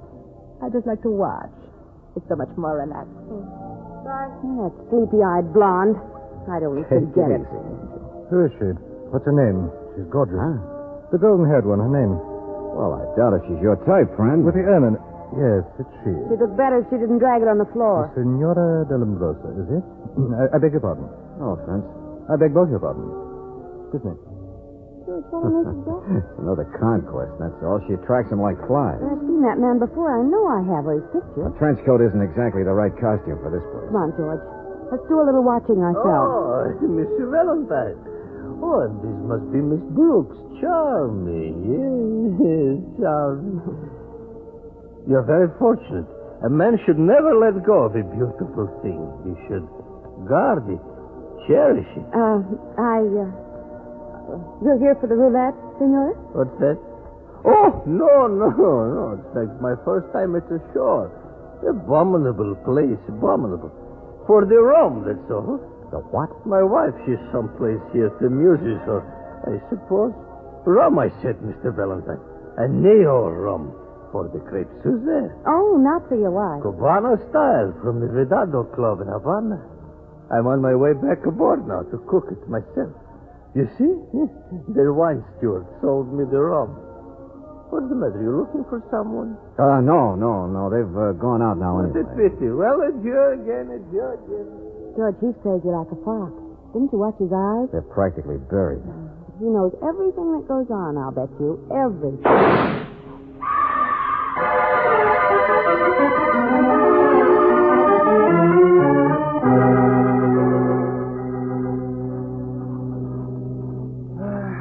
Such a tragedy.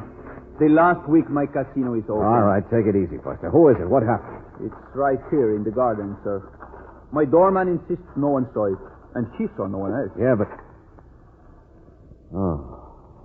It is a thing that happens with a casino every once in a while. A man loses, a man shoots himself. Yeah. And he's dead, all right. Still holding a gun. But this guy's Paul. It's Paul. It's a young Danish woodworker named Paul. I know, of course. He has been in off the yacht every night to play a game perhaps over his head. To play roulette. And you think this is just an accident, a suicide? But of course. But what else? Oh, just a tragedy, of course. I have noticed this Paul. He had such beautiful hands.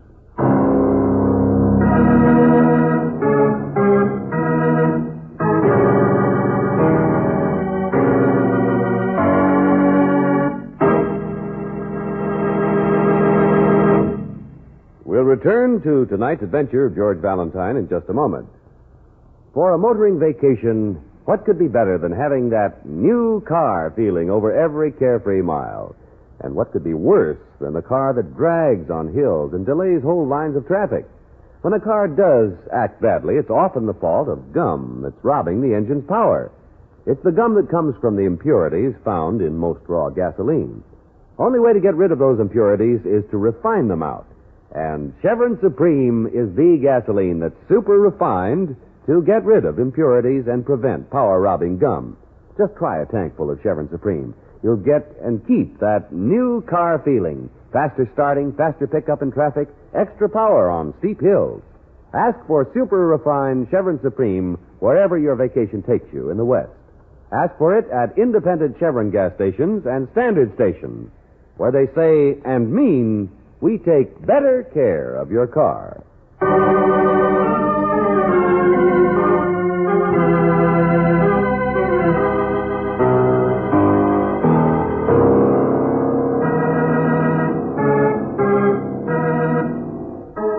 And now, back to tonight's adventure of George Valentine. The Lézard d'Or, Golden Lizard. It lies sleepily at anchor in the moonlit Mexican waters facing the casino of the luxurious Hotel Cavalier. The last yacht of an impoverished millionaire. The only home of an aging, food-loving man and his strangely beautiful young wife. What bothers you more, if you're like George Valentine, you can't help but wonder why two other young men who've supposedly come here because of the boat have died. Accidentally, like the South American engineer Enrico, who fell into a swimming pool and drowned, or suicidally, like the young Danish woodworker Paul, whom you last saw being admired by the young Signora. Mr. Valentine, it happens. That's all that I know. I have seen it in other gambling casinos that I've managed. Uh-huh. Senora Lombroso was mixed up with Paul, wasn't she? I saw the way she watched him. Yes, she was watching him in the casino, too. But I'm sure that was all. Oh, quit trying to save your hotel's reputation, friend. You know what her husband's like. So this was her current interest. And before that, it was Enrico, who had the accident in the pool. But Enrico was here to work on the boat, to work on the motors. Oh, well, that makes it even clearer. Makes it even more convenient. Mr. Valentine, I only saw those two together, Enrico and the Signora, once or twice. The yacht was gone much of the time for some loading, an industrial port down the coast. And that once or twice that I did see them, it wasn't... Well... What's the matter? What did you see? It was the same way with Enrico, too, before Paul came. The Signora used to watch Enrico and just smile. Uh-huh. Get smiled at by a lazy blonde and die. Now, I suppose if a man's crazy enough to smile back... Well, an object of beauty should be guarded forever, her husband said. Excuse, senor. Yeah. Excuse, Senor Valentine? It's one of the men from the boat pier. What is it? Not, senor, for the American. For me. Well, congratulate me, Angel. What? I've been tapped for skull and bone. George. From the Signora. Wants to see me right away. It's a smile for me. It's my turn.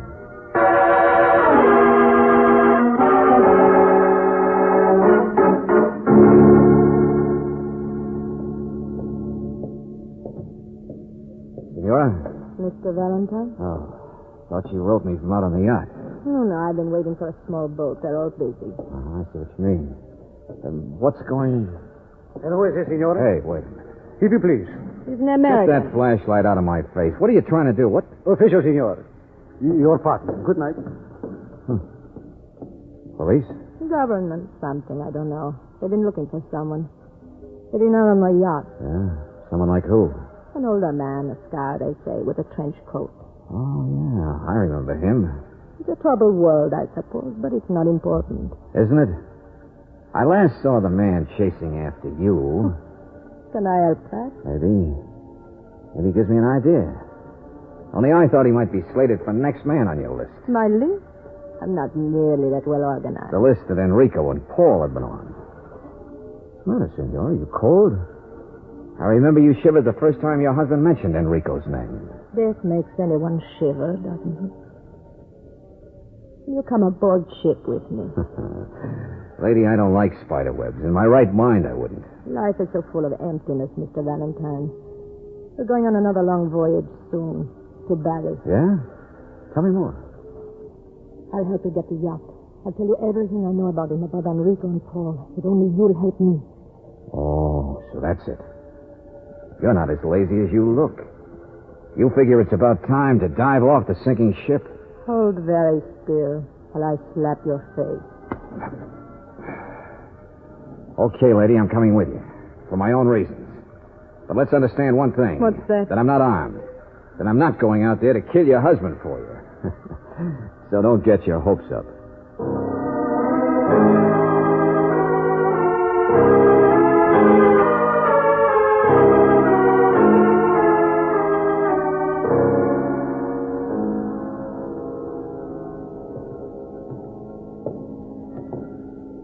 Why didn't you ask Pierre where your husband is? Why should I? What difference does it make? None, I suppose. I'm sorry I slapped you. Did it hurt? No. Sorry about that, too? Mr. Valentine, please. You think I'm worthless, don't you? You think I'm a golden lizard myself. Didn't occur to me. What? Maybe not a bad description. You think I have nothing to do, that I'm bored with my jealous husband, that I take up with every young man that I meet, even though I know what will happen to him. You're saying it, not me. You can't believe that I won't do the same thing to you. Well, Takes two even to play canasta, Senora. Did you mind very much? No. But just don't do it again. Well, so you're aboard. Oh, the husband. The old-fashioned two-bit frame-up, so that's the way it works. This I didn't figure. Well, of all the neat... We are ready for the Suzette's. Beautiful, just in time. How did he say Suzette, Mr. Valentine? Of course, Cubano style, didn't I tell you? With that special What's all rum. the delay, Senor? What's the matter with that gangplank? Who's this? Well, you're more like what I expected. Hello, friend. Where's your trench coat? You said there would be no one else. The Suzettes come first, General. So, your friend's a general, huh, fat boy? So that's where we'd seen his face before. The other side of the world, a nice, juicy trouble spot. And the local government boys looking. Signore, I don't know who this man is. I won't have you speaking like that on my ship. Now, we'll be underway any moment. I'm cooking you crepe Suzette, one of the beautiful things of the world. Come with me, General. Leave them alone. My wife's friend, not mine. Don't worry, Donna. What's the matter, Mr. Valentine? Have you been wrong about something? Part of it. I doubt if your husband would even care if you kissed me. He knows it wouldn't mean anything. It would, only not what I thought. Where are we going, Barrie? No, but the general's trouble spot is in that vague direction. They need help, supplies. And it hasn't been able to get back to stir up more trouble than there is there already, right? You read current events, don't you? The woodworker, Paul, working on delicate rosewood. Yet I remember Pierre tipping that the guy used heavy rough tools. But what was Paul really doing? Adding an extra room for the renegade general? A room for the general to be smuggled back to his own home? A room those men who searched here a few minutes ago could never have found? We received a bank draft this afternoon. $50,000 from his party for our efforts. Oh, brother. The international set. Do anything to stay on top, wouldn't you? We don't belong to any country. We owe no allegiance. That other so-called boyfriend of yours, Enrico, he was here to tune up your engines, I suppose. That's why he had to be killed. Mr. Valentine. I said killed. Because, lady, I figured out what your attraction is. Yeah, you kept your eyes on the boys to make sure they didn't get too wise. You have such beautiful arms, Mr. Valentine. The better to hold you with. Because you get your excitement out of doing things that probably weren't even necessary. Out of getting rid of witnesses like Enrico and Paul who might conceivably upset things because they knew too much. Too much of what you were doing on the boat. They didn't mind dying. Oh, sure. You smiled at them first like you're smiling at me. The general has chartered our boat for his own exclusive use. Stop shivering, lady. I know why you got me out here. You're going to kill me because I was nosing around. Mr. Valentine, would you please stand? Well, I got a different plan, sister. Stop it! Move off, Pierre! Let go of that gun. Overboard, that's better, Senora. But shut up, you're not hurt. Don't touch me! Don't touch me! Now, it's your tune now, Valentine. Cross your fingers. Stop that noise. They can hear us across the water. Yeah, it's me, alive. Now get back in there, General. What's this all about? The brochure. Oh, yes. I have a gun too, young man. And I know how to use it. I came here to use a few things myself. My wife. The rum you bumped against me. I was holding my only bottle. Quiet. The Eneo rum running through the floor to the next compartment. Listen to me, General. Stop waving that gun. You fat, stupid fool. Get the ship going. Get it moving. General, do you know they've killed 2 people already? Silence. Where's the captain? He can't do you any good. What's that? My rum, every bit of it. You thought you were buying yourself a foolproof passage back home. Well, you're up against a couple of nuts. I chartered this ship for my own private use. You want to bet you didn't? Both ends against the middle. That's the way they work. The carpenter built 2 special compartments, not one. What's that? Get on your feet, you fat. Don't. You paid them in a bank draft, but I saw lots of cash. And they've been to a commercial port, special loading. You want to bet they're carrying something else to your part of the world? Maybe even for the other side? There'd be a way they'd operate? No, don't listen. It's my ship. I'll have more crepe Suzette. I've heard enough. Now get on your feet or I'll shoot closer. You see? And I'll summon your captain myself. General, not so fast. I only lit your fuse to get us out of trouble, not into it. There isn't much time for us to get That's ashore. enough, young man. The engines are in repair. There is fuel. I'll do this my way. It's called piracy, I think, but... Follow me, sir. Now, get this clear. I'm your new master. From this minute, you'll be... Yeah, something's wrong, General. They're not even looking at you, gun and all. The rum running down through the floor. The fire! The brandy! The rum! Get an extinguisher. Young man, do you know what there must be in another compartment below this, perhaps? Do you know what would paralyze men so? Hold it. Come on, Buster, get out of here. Hit the water. It's ammunition, you fools! Ammunition!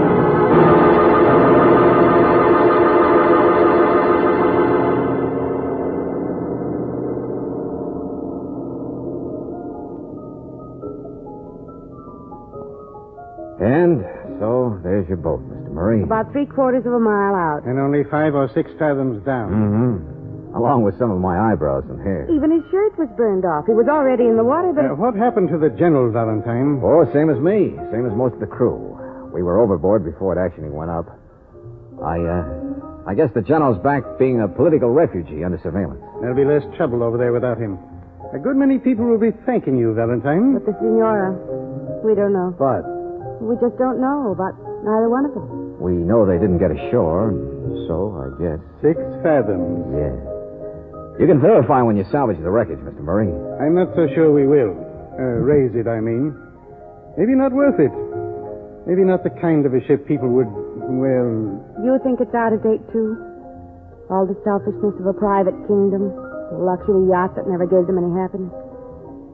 Well, my tastes run more to a canoe on a lake than a yacht. Mine more to a hamburger with onions than caviar. And mine to women I can understand. Dance, Angel?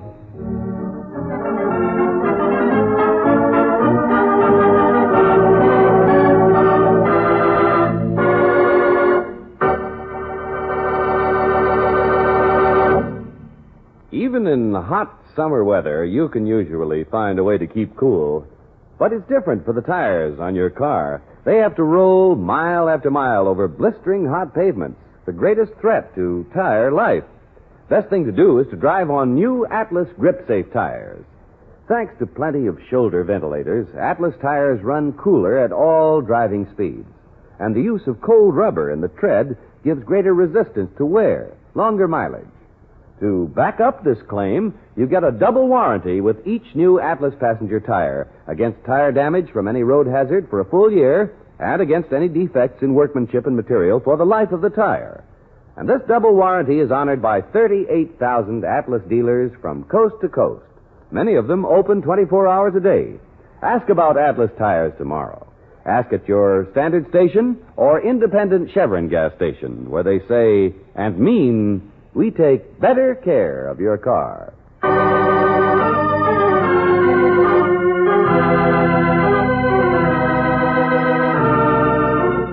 Tonight's transcribed adventure of George Valentine has been brought to you by Standard Oil Company of California on behalf of independent Chevron gas stations and standard stations throughout the West. Robert Daly is starred as George with Virginia Gregg as Brooksy. Let George Do It is written by David Victor and Jackson Gillis and directed by Don Clark. Larry Dobkin was heard as Lombroso, Gene Bates as the Senora, Ted Osborne as Blank, Norman Field as Murray, Elliot Reed as the manager, and Hal Gerard as Paul. The music is composed and presented by Eddie Dunstetter. Your announcer, John Heaston. Listen again next week, same time, same station, to Let George Do It. This is the Mutual Don Lee Broadcasting System.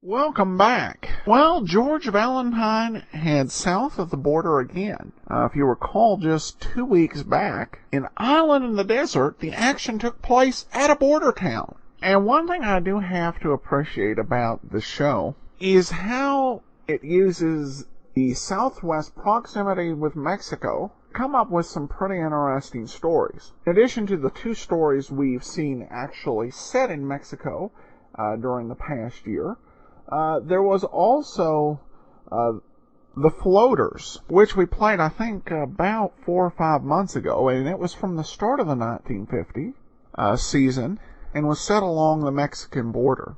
And as I listen to this, it does become clear why CBS may have thought of Bob Bailey for the role of Johnny Dollar.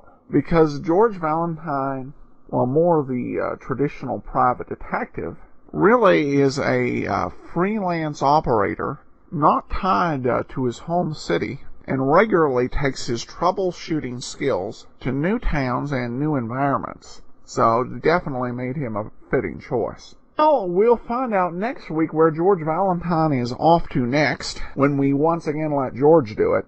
And coming up tomorrow, it's Sherlock Holmes. Well, this episode of The Great Detectives of Old Time Radio is brought to you by the financial support of our listeners. Thank you so much for your support. Well, today's episode of Sherlock Holmes is called The Case of the Stolen Naval Treaty, and it's based on the Arthur Conan Doyle short story, The Adventure of the Naval Treaty. Well, let's go ahead and we'll take a listen.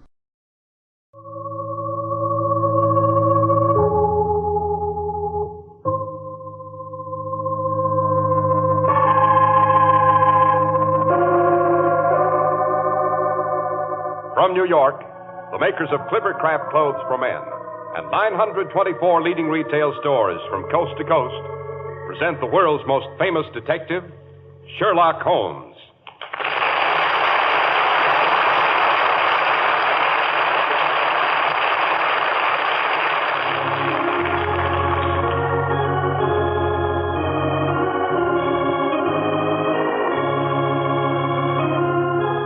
Our stories are based upon the character of Sherlock Holmes, created by Sir Arthur Conan Doyle. Sherlock Holmes is portrayed by John Stanley, Dr. Watson by Alfred Shirley, and the dramatizations are by Edith Meiser.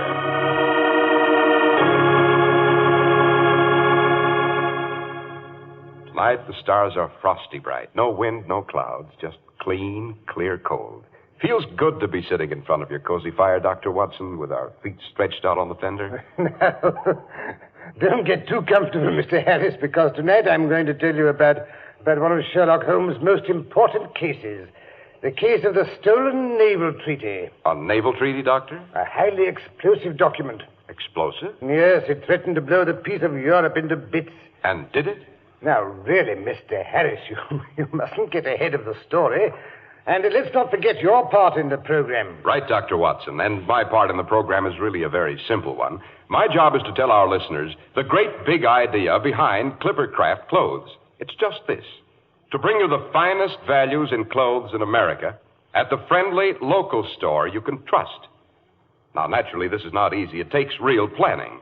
It's the remarkable Clippercraft plan that makes it all possible, concentrating the buying power of 924 leading stores across America, making tremendous savings in manufacturing and distribution costs.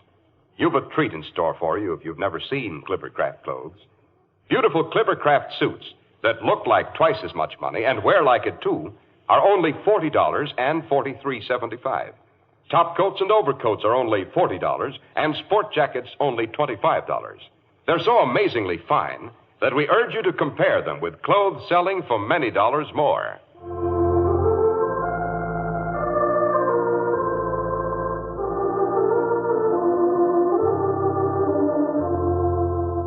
And now, Dr. Watson, how about that stolen naval treaty? Yes, let's see. One July morning, it was the July which immediately succeeded my marriage, I received a communication from an old school friend, Percy Phelps. Percy's mother's brother was Lord Holhurst, the great conservative politician. This rather gaudy relationship was of little value to him when we were at school, I can assure you. However, the letter seemed to be fairly urgent, so I hurried around to Baker Street. I found Holmes in his dressing gown, plunged in the middle of a chemical investigation. A large curved retort was boiling furiously in the bluish flame of a Bunsen burner. Seeing the look of concentration on Holmes' face, I seated myself in my old armchair and waited, hardly daring to breathe.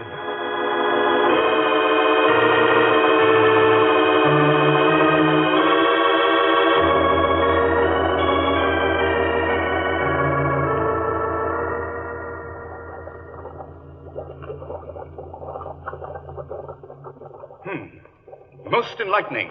Most enlightening. Yes, you come at a crisis, Watson. If this slip of paper remains blue when it touches the solution, all will be well. If it turns red, it means a man's life. I say... Shh, don't interrupt, Watson. This is the crucial moment. Now watch carefully. There. But I say, it has burned red, a nasty blood red. Blood red is quite correct, Watson. A very commonplace murder. Well, that's the end of that little experiment. Hi-ho, fill up your pipe. Then hand me the Persian slipper. All right. There you are. So you've come on business, Watson. Yes, but how did you know? The letter clutched so tightly in your right hand, not to mention the look of excitement and anxiety on your face. You are the stormy petrel of crime, Watson? What is it? This letter, it came in the morning mail. Read it to me, that's a good chap. It's from an old schoolfellow of mine. I haven't seen him for years. Yes, but what does he say? The letter is headed Briar Woking. My dear Watson, I trust you still remember Tadpole Phelps, who was in the 4th form when you were in the 3rd. You may even have heard that through my uncle's influence I obtained a good appointment at the Foreign Office, where I was in a situation of trust until a horrible misfortune suddenly blasted my career. Do you think you could persuade your friend Sherlock Holmes to come down here to help solve this terrible mess? Assure him that the only reason I have not asked his advice sooner was because I have been completely off my head for 9 weeks. I am still so weak that I have to write by dictating, as you see. Your old schoolfellow, Percy Phelps. Let me see that letter. Doesn't tell us very much, does it? Oh, hardly anything. Yet the writing is of interest. But it's not his own. Precisely. It's a woman's. But it looks like a man's. No, it's a woman's, and a woman of unusually strong character. It's always interesting to know that your client is in close contact with someone who, for good or evil, has an exceptional nature. Yes, my interest is already awakened in the matter. Then you will take the case? The next train for Woking leaves in exactly 43 minutes. Hurry, Watson, or we shall miss it.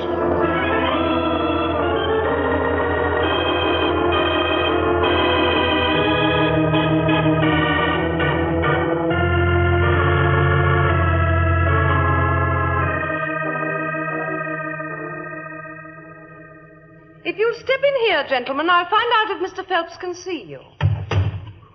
Dear, dear. The old place hasn't changed since the days when I used to visit here on my vacations. Makes me feel quite young again. Sherlock Holmes, I perceive. And Dr. Watson, too, I presume. So glad you could come. Percy's been inquiring for you all morning. Poor chap. He clings to any straw. My dear man, I may look as thin as a straw, but I promise you I have more weight, mentally. I perceive you yourself are not a member of the family. Oh, dear me. How did you know? The monogram on the pocket of your blazer, J.H. Oh, of course. For a moment, I thought you had done something clever. My name is Harrison, Joseph Harrison. Percy is engaged to marry my sister Annie. So I shall soon be a relation, by marriage at any rate. My sister is with him now. She's nursed him hand and foot during these trying 2 months. Soothing his fevered brow, eh, lucky fellow? Yes. You'll find them in his room. My room, rather. At least it used to be my room, until he came home after the catastrophe and collapsed. They couldn't carry him upstairs. He was in such a state, so they took him into my room. We'd better go in at once. I know how impatient he is to see you. Yes, this conversation is delightful, but after all, we did come to see Mr. Phelps. Oh, yes. Quite so. Come this way. It's in this wing, next to the dining room, you see. This is the door. I'll leave you here. You can come in if you like. Oh, no, thank you, no. Invalids are always depressing, and with this misfortune hanging over his head... Oh, poor fellow. Very well. Come in. Oh, you've come at last. At least, I presume this is Sherlock Holmes. Quite. And how is your patient? Oh, he's much better, thank you. Watson, my dear fellow. Well, Terry Badger, Hello. I'm glad to see you. I hardly knew you under that moustache. Delighted to see you both. Oh, this is my fiancée, Miss Harrison. Please, sit down. Shall I leave, Percy? Oh, no, don't go, Annie. If you don't mind, Mr. Holmes. Not at all. I feel much steadier when she's here. Quite. And now, Mr. Phelps. Well, you see, Mr. Holmes, it's like this. I was a happy and successful man, on the eve of being married, and then this dreadful misfortune wrecked my life. I'm a broken man, my honor gone. I'm ruined, I tell you. Percy, please, you'll make yourself ill again. I'm sorry, Annie. Perhaps you'd better just tell us the facts as quietly as you can. Yes, of course, Mr. Holmes. I was, as Watson may have told you, in the Foreign Office, in a responsible position. My uncle, Lord Holdhurst, is the Foreign Minister, you know. Well, nearly 8 years ago, weeks rather, the 23rd of May to be exact, he called me into his private room and informed me that he had a commission of trust for me to execute.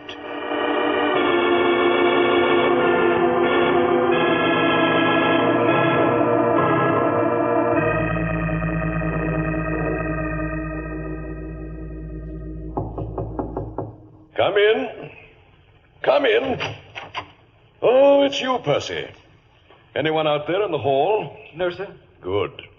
Come in and lock the door. Now, come over here. I want to make sure we can't be overheard. That's it. What's up, Uncle Bert? You look tremendously solemn. It's a solemn matter, Percy. You see this piece of paper? It's a secret treaty covering our naval situation in the Mediterranean. Harmless enough in itself, but a bombshell if it should fall into the hands of, well, a certain government. You mean? The very walls may have ears, Percy. Let us merely say the country of X. You understand?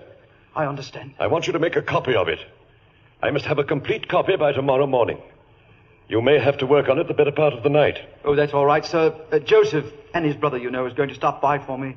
We're going to take the 9 o'clock train together. He can tell the family I've been kept in town on business. Very well. But leave the message with the commissioner downstairs. I don't want anyone in your room when you're copying that document. Very good, sir. When you've finished, you can put the document and the copy in my safe. You know the combination, I believe? Certainly. That's all, Percy. But don't forget, you hold the piece of Europe in your hands. I won't forget. Good night, Uncle Bert. Good night. Well, looks as though I'll have to make a night of it. I hope.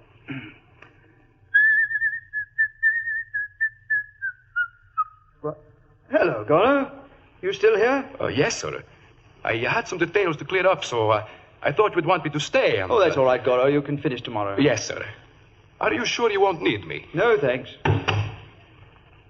Doesn't look as though I have a chance to go out for dinner. At least I can ring for coffee. Oh, confound it, that bell pull is twisted again. There we are.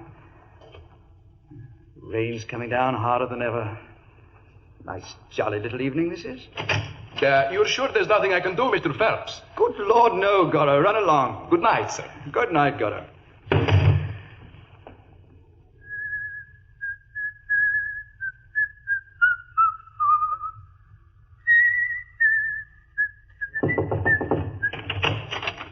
Hello. Who in thunder are you? I'm the commissioner's wife, sir. What's more, I'm the char lady around here. The char lady? Oh, I see. I don't believe I've ever had the pleasure of making your acquaintance before. No, sir, that you haven't. If you mean what I think you do. Oh, would you inquire if your esteemed spouse would spare me a cup of the excellent coffee he keeps hot for any pay slaves of the Empire who are obliged to work at night? You mean Herbie should bring you up a cup of coffee? Yes, please. I'll see what I can do about it. Yes. Use your influence. Well, now, let's have a look at that treaty. Great Britain, a triple alliance. French fleet, complete ascendancy.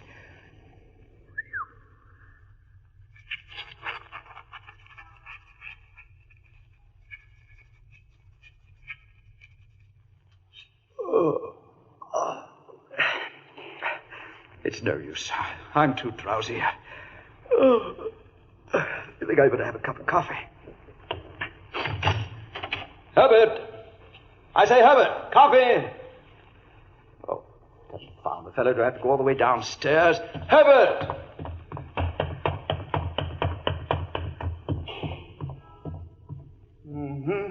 Fast asleep.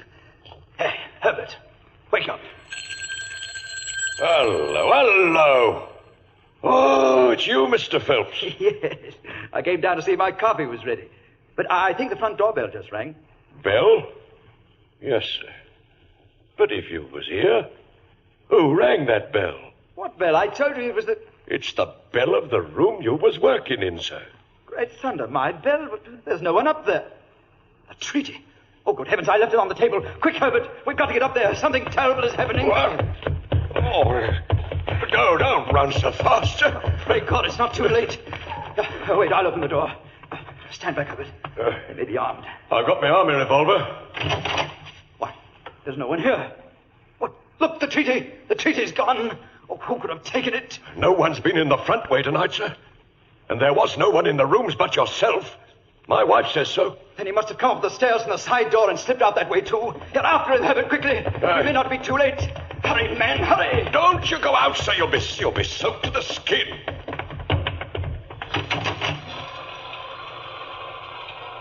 There's a policeman on the corner. Maybe he's seen something. I say, Bobby. Yes, sir? There's been a robbery in the Foreign Office. Has anyone passed this way? We're standing here a quarter of an hour, sir, and only one living soul's passed in that time. Who was it?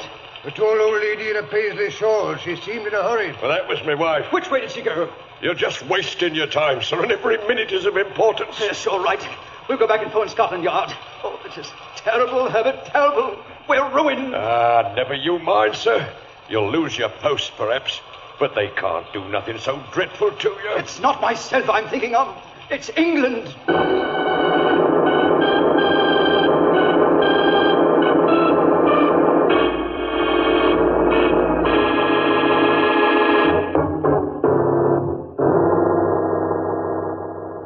Well, officers from Scotland Yard were waiting for the charwoman when she got home. And what did they find? Nothing, absolutely nothing. And Goro, did they trace him? Yes, Mr. Holmes, but again nothing was found. Oh, I was frantic, out of my mind. They had to get a doctor to take me home. I was delirious for 7 weeks. And these two people, Goro and the charwoman, they've been under observation ever since, I suppose? Yes, with no results. You say it had been raining all evening? Yes.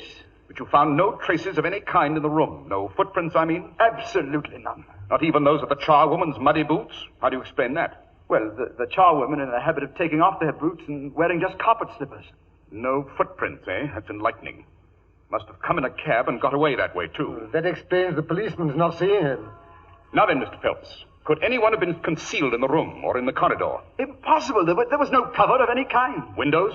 30 feet above the ground and locked on the inside. Then it must have been the side door. Who knew you were to have the treaty in your possession? No one. I'd stake my oath on that. In your opinion, what would happen if those papers were to fall into the hands of a rival government? War. Almost instantaneously. But it's 8 weeks and we're not at war. Therefore, it's not unfair to suppose the treaty hasn't reached them. I don't imagine the thief took the treaty in order to frame it. Quite, and he's undoubtedly waiting for a better price. There's only one clue that puzzles me. What is that? The bell. Did someone ring it to prevent the crime, or was it an accident? If we only knew why the bell was rung, we should have the solution of this case. It's even possible that he didn't... Aha, of course. What a fool I was not to think of that before. You think you can help me? Possibly. God bless you for that, Mr. Holmes. If we can keep our courage and our patience, the truth must come out. But Percy has one more adventure to tell you about. You're sure you're strong enough, darling? Oh, I feel better than I have for days. Hope is a splendid tonic, Annie. And what was this other incident, Mr. Phelps? Well, you see, Mr. Holmes, last night was the very first night that I've slept without a nurse in my rooms. I was rather wakeful. I had a nightmare or two. And suddenly, I heard a slight noise. What kind of noise? Like a mouse gnawing a plank. It grew louder, and all at once there was a sharp metallic snick. Someone forcing the window. Yes, I realized that, too. I jumped out of bed and flung open the shutters. A man was crouching in the window. He was gone like a flash. What did he look like? I don't really know. He was wrapped in some sort of cloak which came across the lower part of his face. Oh, one thing I am sure of. He had a long weapon in his hand that looked like a knife. I saw the gleam of it as he turned to run. I shouted after him. And then? Then I must have collapsed from the effort. The next thing I knew, I was surrounded by the entire household. Oh, Joseph and the groom found marks in the flower bed outside this window. You can see them from where you sit. Dear me, yes. I'm afraid Joseph and the groom have been a bit too energetic for me to learn anything from the traces. The flower bed looks as if it had been trampled on by an army. Oh, I'm sorry. Why should a burglar, if it was a burglar, choose to enter this room? The dining room windows are much larger and more accessible. I can't imagine unless it's a plot against Percy. Oh, that sounds a bit melodramatic, Annie. Not at all. There's something in what Miss Harrison says. So much that Dr. Watson and I are going to take you up to London with us. Yes, but he's not very strong, you know. The trip to London will not be nearly so dangerous to your fiancé, Miss Harrison, as another night in this room. Good heavens. And another thing, Miss Harrison. You can be very helpful to us and to Mr. Phelps if you'll do one thing for me. It may take courage, but I think I can promise that you'll be in no great personal danger. What is it you want me to do? Stay in this room until you go to bed tonight. Don't leave it for an instant. Mr. Phelps' reputation and my whole future may depend on it. I'm not going to ask you to sleep here, but when you leave for the night, I want you to lock the bedroom door on the outside. Yes, but look here. Something might happen. Shh. Not a word to anyone. It's for his sake, remember. Come in. Lunch, everybody.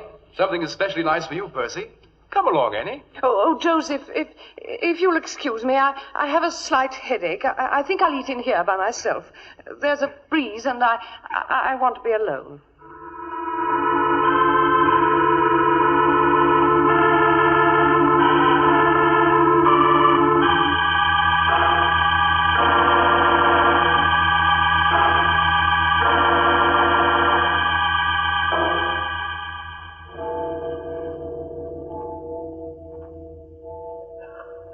I can't say I enjoy cross-country walks in the middle of the night, Watson. I thought we were going back to London. That's what you told everybody. We get on the train with Percy and the nurse, and then we get off at the next station and leave Percy and the nurse to go up to London alone. It doesn't make sense. Stop fussing. He'll be all right. I sent him on to Baker Street. With any luck, we should be there ourselves in time to have breakfast with him. Yes, but why sneak back to Briar like this? Not so loud. There's the house now. You can see its gables in the moonlight. Follow me here, through the hedge. Yes, but why the hedge when the gate's open? Not so loud. We've got to get as near to the house as possible without being seen. I say there's quite a mist rising. Ghostly-looking white strips of it over there in the meadow. I say, look. The lamp is still lit in in Joseph's room. Miss Harrison must have kept her promise. Shh. Yes. There she is, reading a book. Now she's put it down. She's picking up the lamp. I say, Holmes. She must be getting ready to go to bed. Quite possibly, Watson. I only hope she doesn't forget to lock the door on the outside. There she goes, to the dining room. Now the light's gone. I say, the mists are creeping up in the meadow, aren't they? If only the thief doesn't wait until they blanket the house. Look. The service door is opening. Excellent. I didn't think he'd wait very long. Here he comes out into the moonlight. He's wearing a long black cape. You can't see his face.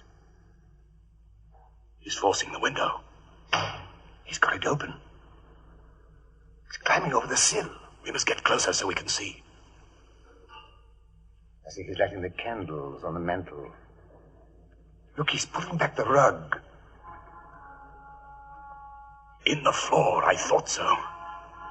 He's lifting up a board. Now then, Mr. Joseph Harrison, be good enough to hand over the papers you've just removed from that hiding place. Look out, Holmes, he's got a knife.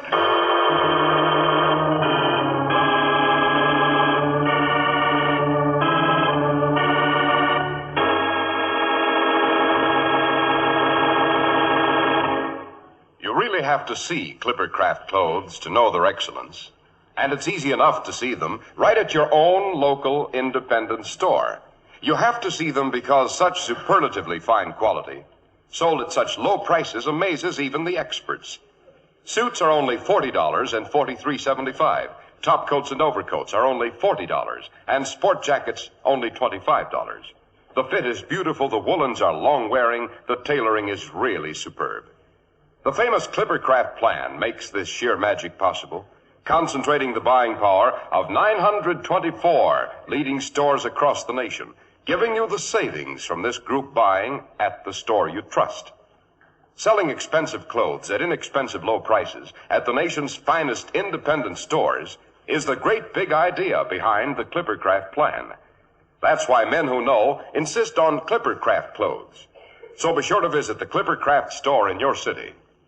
The leading stores in the metropolitan area that bring you Clippercraft clothes are Saks 34th, Broadway at 34th Street, Manhattan, Abraham and Strauss, Brooklyn, the Boulevard Men's Shop, Kresge, Newark, New Jersey, and the B&B Clothes Shop, 16408 Jamaica Avenue, Jamaica. These great, courteous, and friendly stores are proud to add their names to that of Clippercraft in the label of your suit, top coat, sports jacket, and overcoat.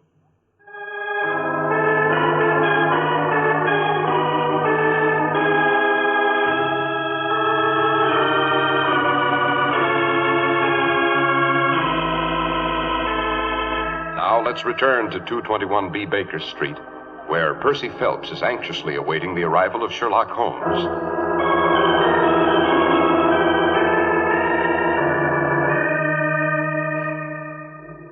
But it's almost 9 now, Mrs. Hudson, and Holmes said they'd be here for breakfast at 9. Now, don't you worry, Mr. Phelps. If he says he'll be here for breakfast, he'll be here. It's when he don't say, that's when you don't know whether it'll be breakfast or supper he'll be wanting next. What did I tell you? Here they are now, driving up in a handsome cab. There's the front door, and it's 9 to the second. Good morning, Mrs. Hudson. Good morning, sir. Breakfast is on the table, piping hot. But I say, Holmes, you've been wounded. Your hand's all tied up. Just a scratch. Breakfast. 3 covered dishes. Splendid. And plenty of steaming coffee. Excellent. Did you... I mean, has anything... Come. Business can wait until after breakfast. You look as if you needed a bit of nourishment, Mr. Phelps. Well, I'm really not very hungry. Well, we are, aren't we, Watson? I'm ravenous. Aha! What's this? Curried chicken. And, this? Ham and eggs. Better and better. Which will you take, Mr. Phelps? Thank you. I couldn't touch a thing. Oh, come, try the dish before you. I'd rather not, really. Well, then, I suppose you have no objection to helping me. Let's see what that dish contains. Certainly. What? It's papers. It's the naval treaty. The naval... Oh, God bless you, Mr. Holmes. God bless you. You saved me and you've saved England. Don't mention it, my dear chap. Don't mention it.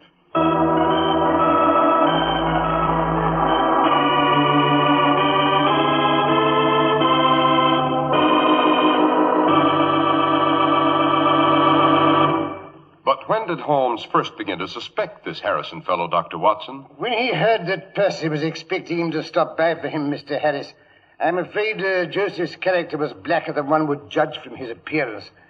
We learned later that he had lost heavily in dabbling in stocks. And he thought he could turn the treaty into money. Yes. Besides, no one but Joseph could be so anxious to get into that bedroom because no one but Joseph could have concealed anything there.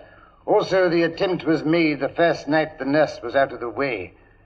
Therefore, the intruder was well acquainted with the house. But the bell, Dr. Watson, why was that so significant? Well, Mr. Harris, it showed that the thief had not come there to Percy's office to steal the papers. He came for another reason, by appointment, as we know.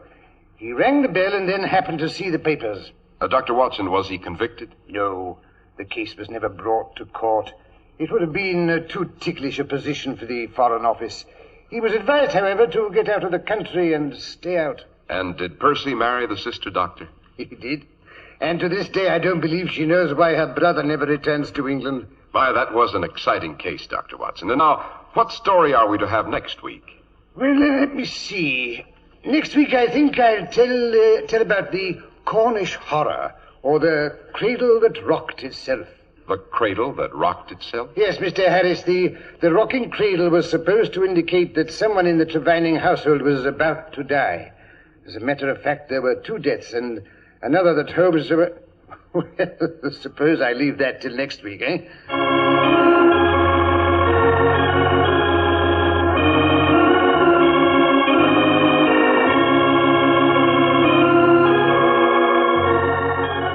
The makers of Clippercraft clothes and 924 leading retail stores from coast to coast have brought you another in the new series of broadcasts featuring the world's most famous detective, Sherlock Holmes.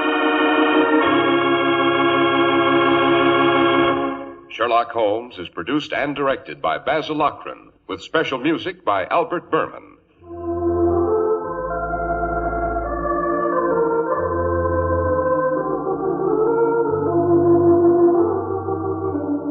If you don't know your Clippercraft dealer, write Clippercraft, 200 Fifth Avenue, New York City. Be sure to listen next week to Sherlock Holmes in the case of the cradle that rocked itself.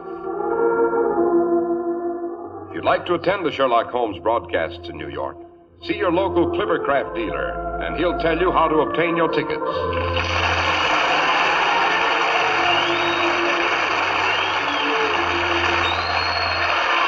Speaking for Clippercraft Clothes. This is the world's largest network serving more than 450 radio stations, the Mutual Broadcasting System.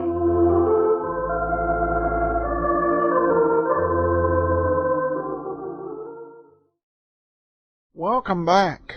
Well, the solution at the end of the story as to why the treaty hadn't been sold yet was this: the thief was unable to get to it. And we heard in that last scene kind of Holmes's sense of the theatric. The whole putting it under a tray thing was not necessary. His taste in breakfast kind of sounded like some folks' case in dinner. And that meal was brought to you by food producers everywhere.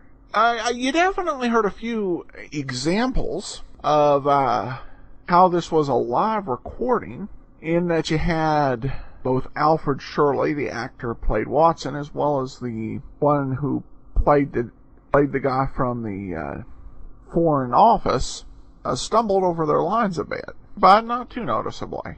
All right, well, that'll bring today's episode to a close. Coming up tomorrow, it's yours truly, Johnny Dollar, and next week we'll be back with another adventure of Sherlock Holmes. Remember, we do the Old Time Dragnet podcast, available at radiodragnet.com, and the Old Time Radio Superman Show, available at laserandsword.com. If you have a comment, give us a call, 208-991-4783. That's a local call here in Boise. And I've had a few people just leave like 5-second messages with no sound. I'm thinking those are folks who just were one number off. And of course the voicemail message there is me reading the opening line to Philip Marlowe, radio show. So some people calling in and are like, what was that all about? You can also email us, box13@greatdetectives.net. Well, before we get started with today's episode of yours truly, Johnny Dollar, I do want to let you know about JohnnyDollarAir.com. JohnnyDollarAir.com is powered by Priceline, and it offers you the opportunity to save money either by naming your own price on hotels, rental cars, or airline tickets, or choosing from some great published fares. I recently needed to book a hotel room and found a great deal on one of the best hotels in Kalispell, Montana, for only $38 a night. It's a special they had there. You can also book a vacation package where you get a couple items combined. And it helps to support the great detectives of old time radio. So, when you're traveling, wherever your adventures might lead you, remember JohnnyDollarAir.com. Go there first. Well, now it's time for today's episode. This one is called The Baltimore Matter, and I misstated on Monday. It's actually from January 2nd, 1953, not January 3rd, but here it is. From Hollywood, it's time now for John Lund as Johnny Dollar. This is Orrin Vance. Sent me up to Ossining 7 years ago, remember? Orrin Vance. Oh, the Zeman case? Now you got it. You know, Della, I thought a lot about coming out and killing you. Instead, I'm going to do you a favor. What's on your mind, Vance? I did all my time, and people don't like to hire ex-cons. I think maybe you and I can work out something. I haven't got any jobs, Vance. Not asking for a job. This sounds like double talk to me. I don't think you... Don't you give me any routine, Della. I've heard them all. You can help me and make yourself some money. It's legitimate. What do you say? I don't know what it's all about. Suppose I come over and tell you. Okay. I'll be waiting for you.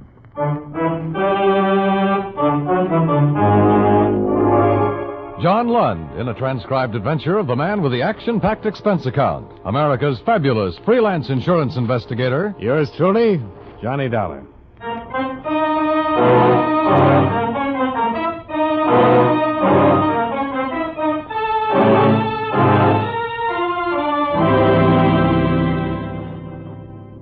Expense account submitted by Special Investigator Johnny Dollar to All States Insurance Company, Wilmington, Delaware. Attention, Mr. Don Freed, Chief Investigator. Since your office authorized me to conduct certain inquiries based on information supplied by Orrin Vance, I am billing you accordingly. The following is an accounting of expenditures during my investigation of the Baltimore matter. Expense account item 1, $295. A phone call to prisoner dismissal board at Sing Sing Prison, where I was informed that Orrin Vance had been released 3 days before the above date. He had completed 7 years of a 7 to 15-year term for grand theft. It was an unparoled release. The chaplain described him as a model prisoner with a better-than-average chance of remaining out of prison for the rest of his life. For that reason, I was willing to listen to his story when he showed up an hour later.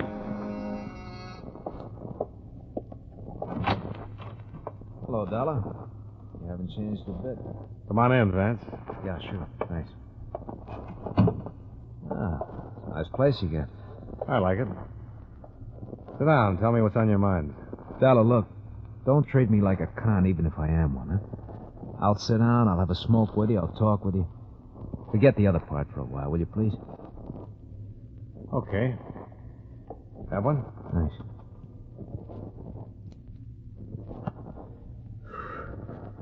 Just that everybody's doing that. Even my wife. Went over to see her the first day I got out. You know what? What? Katie wouldn't let me in the house. She gave me $40, told me to go out and get a decent job. Tell you, she had it all worked out. Work hard, she said. 6 months, if everything's okay and you're not in any trouble, you can come home to me and the kids. If not, she said, I'm going to divorce you. What do you want me to say? I want you to offer me a seat. Invite me to sit down. Sure. Thanks again. You know, thought about it a lot. If you hadn't been out to get me 7 years ago, I'd have had you over for dinner. Maybe we would have been friends. Maybe. Look, I can't get a job, and I'll have to go in business for myself. I need a stake. That's why I'm here to see you. I talked to you maybe 20 times while you were working on that Zeman case, and I think I got to know you. I called you today because of what I saw of you then. I think you're an honest man. Thanks. You ever hear the Towner case in Baltimore? Towner Loan Company in 1946? Yeah. Everybody's heard about that. $1 million theft. The insurance companies still have a reward for information leading to the arrest and conviction? Was never solved. I suppose they do. I can help you help them solve it for half of that reward. Can you? I know 2 of the men who did it. 2 of the 6 men. I talked to one of them yesterday. I'll tell you who they are, where you can pick them up, but I want my name out of the picture. Could you fix that? Yeah, probably. But I have to talk to the police sooner or later. Oh, look, this is a good thing, Dollar. And all I'm asking is your promise to keep my name out of it. Tell me how good before I make any promises. That's fair enough. They had some of the serial numbers on part of the tape. Here. This is one of the bills. Why don't you check it with them? Then we'll take it from here, huh? Expense account item 2, $14.85. A long-distance phone call to Chief Investigator Don Freed, Allstate's Insurance, who verified that the serial numbers on the $10 bill Orrin Vance handed me tied in with the Towner Loan Company theft. I explained the information I had at hand and the source from which it had come, leaving out any mention of names. Freed talked with his boss and phoned me back half an hour later, giving me the go-ahead. Okay, Vance. You're in business. All right, how does it work?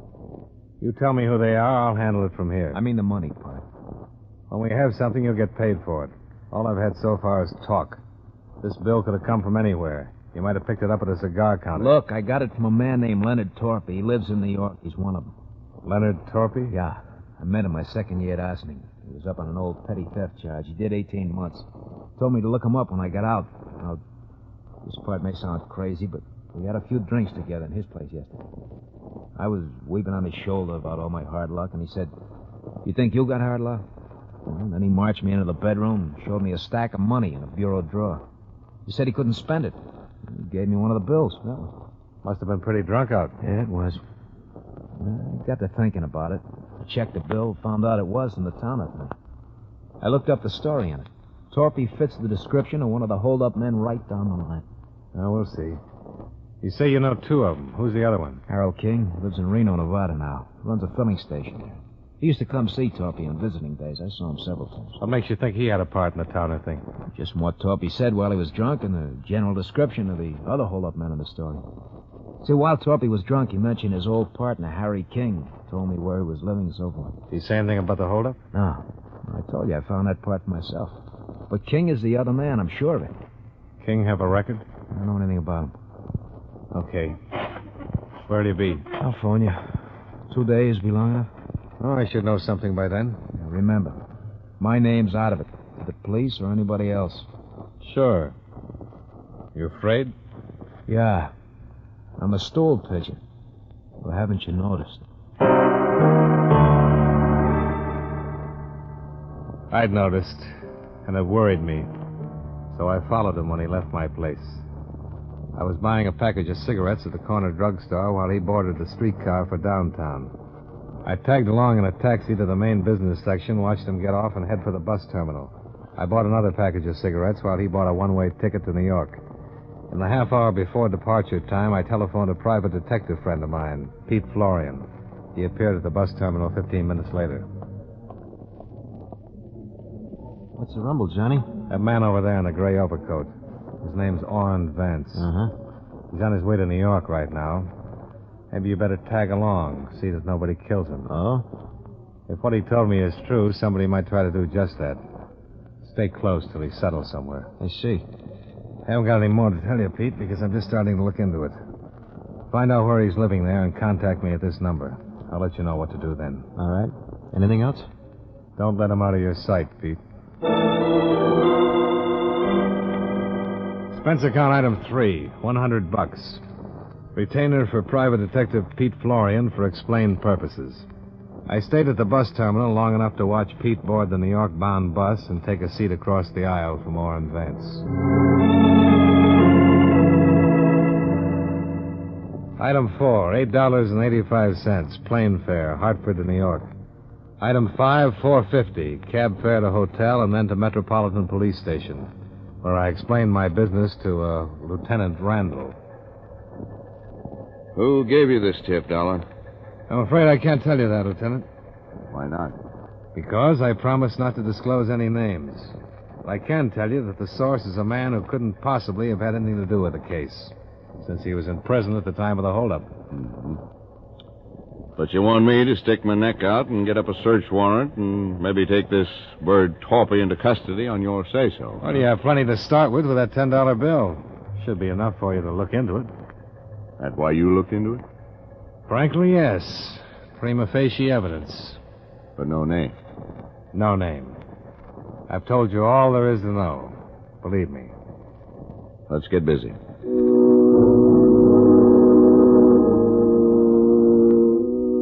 The mug folder on Leonard Torpy showed a balding 40-year-old man with a long record of theft and burglary. There was no record for a Harold King, although he was listed as an associate of Torpy's. Lieutenant Randall wired Reno authorities requesting they locate King and hold him for possible questioning. Once these preliminaries were accomplished, Randall and I went out to the address Orrin Vance had given me. But this turned up a blank. The landlady informed us that Mr. Torpy had lived there, but had checked out the preceding morning. No forwarding address. The good lieutenant and I parted company outside the apartment house, and I walked back to my hotel. I was going to change clothes and grab some dinner, but the clerk waved me over to the house phone. A call had just come in. Johnny Dollar. Hi, Pete Florian, Johnny. How'd it go? When your boy got in town, I trailed him to a place on 155th Street. He's got a room with a view. He's up there now. Alone? I think so. Any visitors? No. Light went out about an hour ago. Might be sleeping. What's the number? 680. His room's in the back, first floor, number 10. Where are you? Drugstore right across the street. Expense account item 6, $160. Cab fare to the drugstore where Pete Florian was keeping a watchful eye on my nervous informer, Orrin Vance. I found the drugstore, but Pete was nowhere in sight. The girl behind the soda fountain recognized him by my description and said he'd stepped out a few minutes before. I glanced up and down the block and then spotted him standing just outside the shadow of a streetlight across the street. I walked over. Hi, Johnny. That's the room back there. Lights on? He's got a couple of visitors in there with him. Showed up about 5 minutes ago. Car? Taxi. What'd they look like? One's thin, medium-sized, dark suit. The other's stocky, dark suit, too. Both in their early 40s. Short one wears glasses. Didn't make either one. Here. This one of them? Let me see. Yeah, he's in there. What's his name? Leonard Torpy. We better go in. Okay.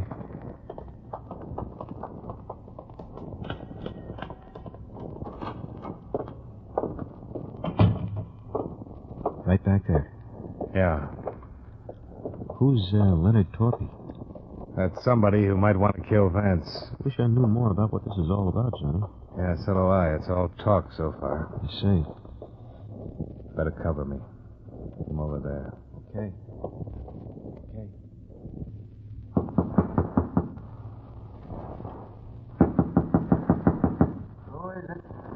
Mr. Vance? Orrin Vance? You must have the wrong number, buddy. Nobody by that name lives here. Well, are you sure? Positive. Why don't you try the manager? Well, I did. He said Mr. Vance had this room. And he's all wet. Good night. Just a minute, Torpy. What?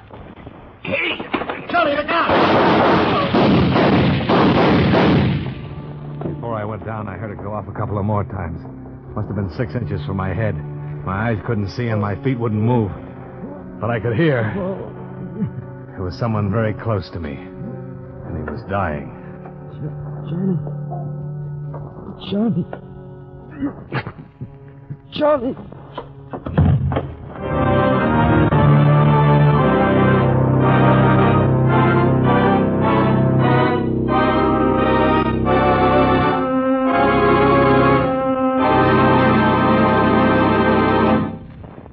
We'll return to yours truly, Johnny Dollar, in just a moment. Sign up. Enroll now. Join the 7 million strong who buy United States defense bonds through the payroll savings plan where they work. The bonds you buy help keep America strong. And now, Series E bonds earn more. They give you a quicker return on your investment. Through the payroll savings plan, you'll save the sure way, before you spend. So sign up. Invest more in United States defense bonds.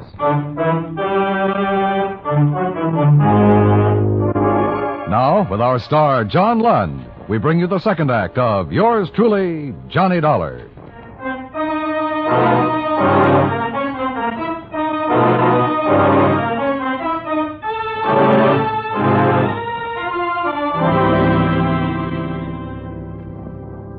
I won't talk about my operation. But I had one at the police emergency hospital. As a matter of fact, I had two. They prodded a .38 slug out of my neck and another one out of my shoulder. It was 48 hours before I was allowed to sit up in bed and talk. Naturally enough, my first visitor was Lieutenant Randall. He looked haggard, tired, worried. You say you hired this Pete Florian? Yeah, to keep an eye on Orrin Vance. This your tipster? It's okay to tell it now, I suppose. Yeah. Well, thanks. Florian died right there in the hall. 4 slugs hit him. Vance is on the floor beneath you, still hanging on. You keeping track of all this? What about Torpy? Did you get him? No, we didn't, but Florian did. Torpy's in the morgue. The other man got away. Quite a night. Yeah. Look, darling. You're the only one who can give me the story now. Vance isn't able to talk and won't be for another 3 days, if then. Everybody else is dead or gone. Now, what happened there? I don't know. I didn't see anything, Lieutenant. I was trying to push into the room past Torpy, and the whole world caved in. Any line on the man who was with Torpy? Good descriptions, but no luck so far. He heisted a car outside Vance's place. Found it 2 hours later, no prints on it. Some blood. He might have one of Florian's slugs in him. Yeah. We gotta land that bird. Hey, you all right? I felt awful. And Lieutenant Randall left me alone for the rest of the day. At 3:30 the following day, Orrin Vance regained consciousness long enough to relate what had happened. I was wheelchaired down to his bedside. Statement enclosed. That was Harry King with Torpy. King flew here 3 days ago from Reno. He came to my place to find out what I'd done with the $10 bill Torpy gave me when he was drunk. I told him I spent it, but they didn't believe me. It was King who shot me. I've got reward money coming. I'm not gonna die. He was still hanging on 2 days later when I left the hospital. Expense account item 7, $14. Ambulance ride. From emergency hospital to my hotel. The doctors told me to take it easy for a month and I'd be all right. I had a phone call a half hour after I started to take it easy. Johnny Dollar. Are you interested in finding Harry King? Who's this? My name's Melva King. I'm Harry's wife. Oh, Do you want him or don't you? sure. I'm at Schraff's restaurant on 42nd off Broadway. Can you meet me? Yeah. How'll I know you? You won't, but I'll know you. Your picture's been in the paper for the last 3 days.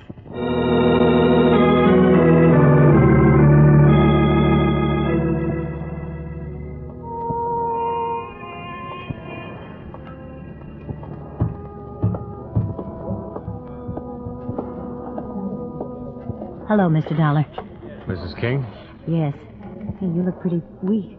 I feel that way. Maybe we better sit down. The small, pretty brunette woman in the nice clothes looked like anything but the wife of a bank bandit and murderer.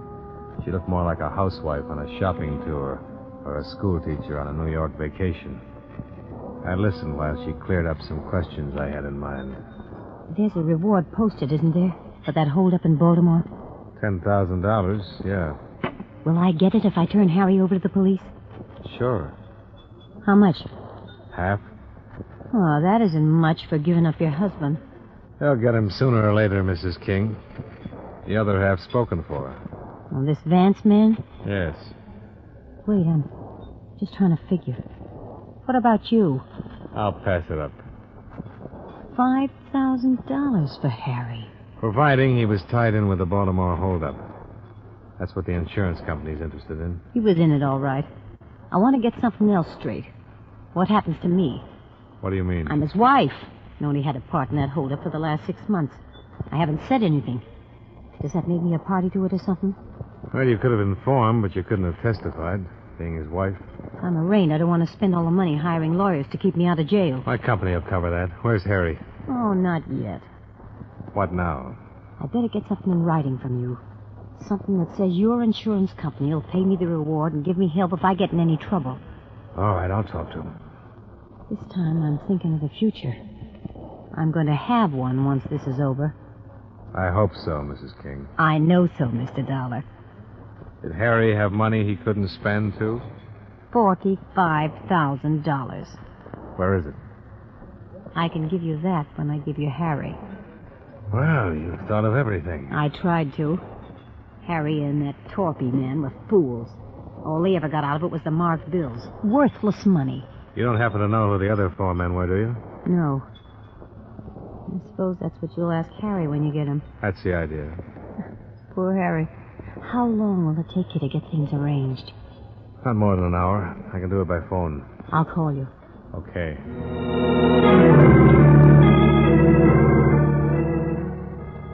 I gave her a 50-second start before I left the table and went out in the street. I was just in time to see her climb into a cab.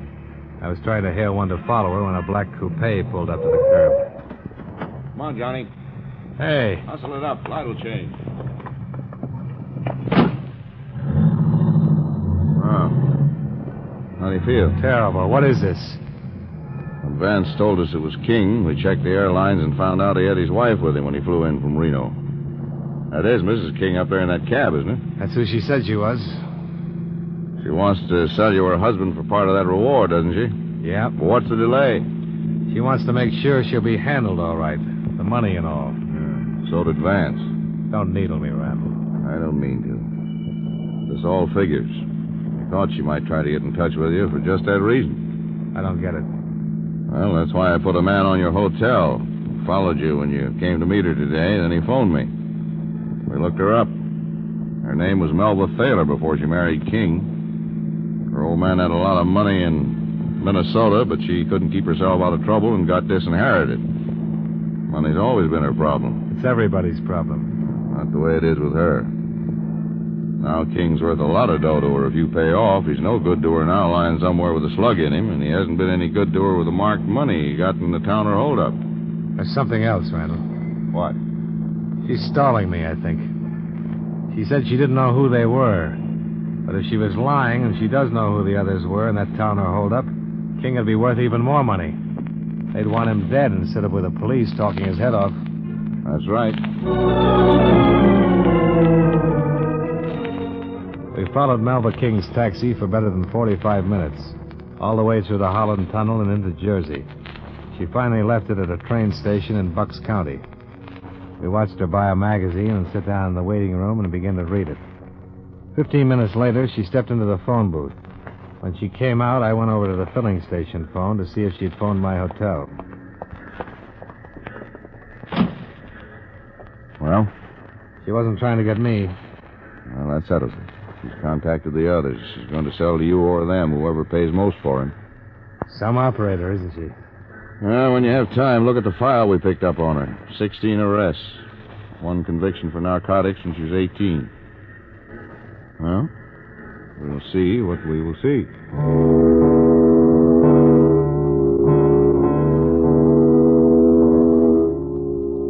Didn't take long.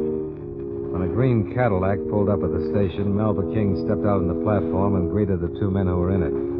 She sat in the car with them, talked for a short time, then got back out. When the Cadillac rolled away, Lieutenant Randall was on the radio ordering a pickup. Yale, 596.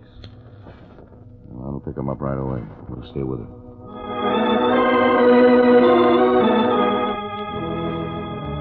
When Melba King caught another taxi, we were right behind her. She took it to an auto court about a mile from the station.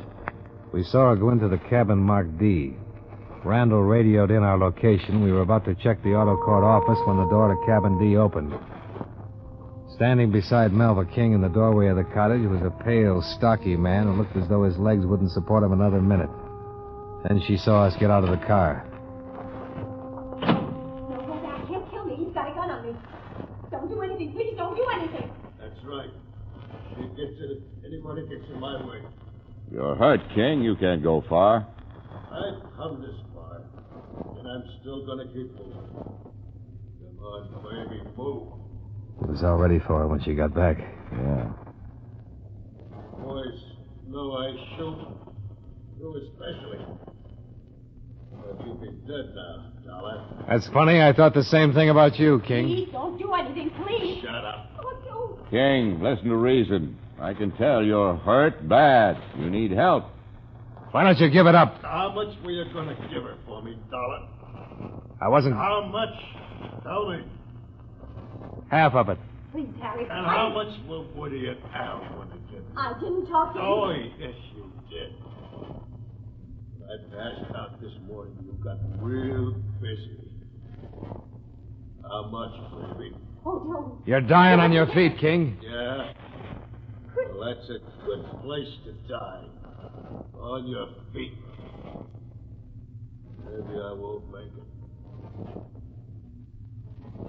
It'll still, baby. This is gonna hurt. No, Harry, please. No! Yell if you want to. King, don't add another one to the...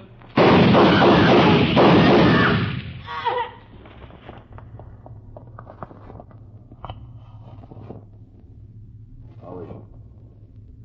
Gone. This one, too.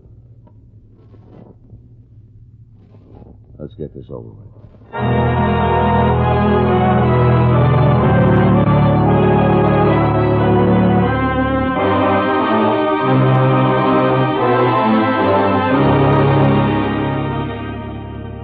Expense account, item 8, same as item 2, transportation back to Hartford. Item 9, $85, doctor bills. Item 10, miscellaneous, $48 while in New York. Expense account total, $294.60. Remarks. As you know, the 2 men Melba King contacted were also part of the 6 who had held up the Towner Loan Company. They made a full confession and named the other parties involved. As far as the reward money goes, I think Orrin Vance deserves his $5,000. And I think Pete Florian's widow deserves my $5,000. Yours truly, Johnny Dollar.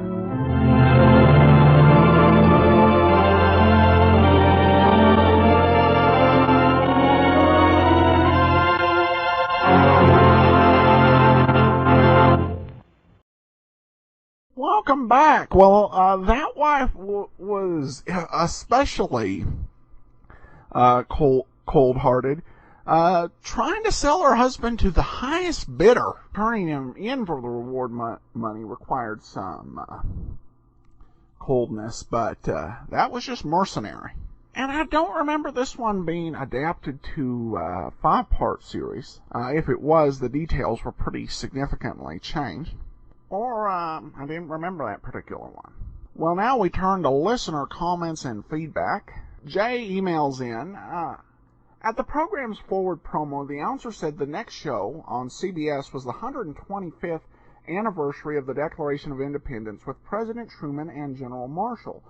Do you have a copy you could upload to iTunes, or have any links or leads I could follow up on to find the archived radio series? Yeah, unfortunately, I don't. That's just one of those lost radio treasures. If you happen to know where it is, I would love to know as well. Sounds like an interesting program. Janet says, listening to your shows has become part of my week. I really look forward to tuning in and love your commentary. Thanks from Janet in Alberta. And then we have a comment over on the blog. Ron says, I was hoping you would do an episode of The Lion's Eye. Love the podcast. All the best, Ron. Well, to quote Shakespeare, a rose by any other name, actually we did the entire series. The Lion's Eye is actually a name that's been assigned by collectors to the Jeff Regan Investigator series. The series was never, while it was on the air, known as The Lion's Eye. It was just known as Jeff Regan.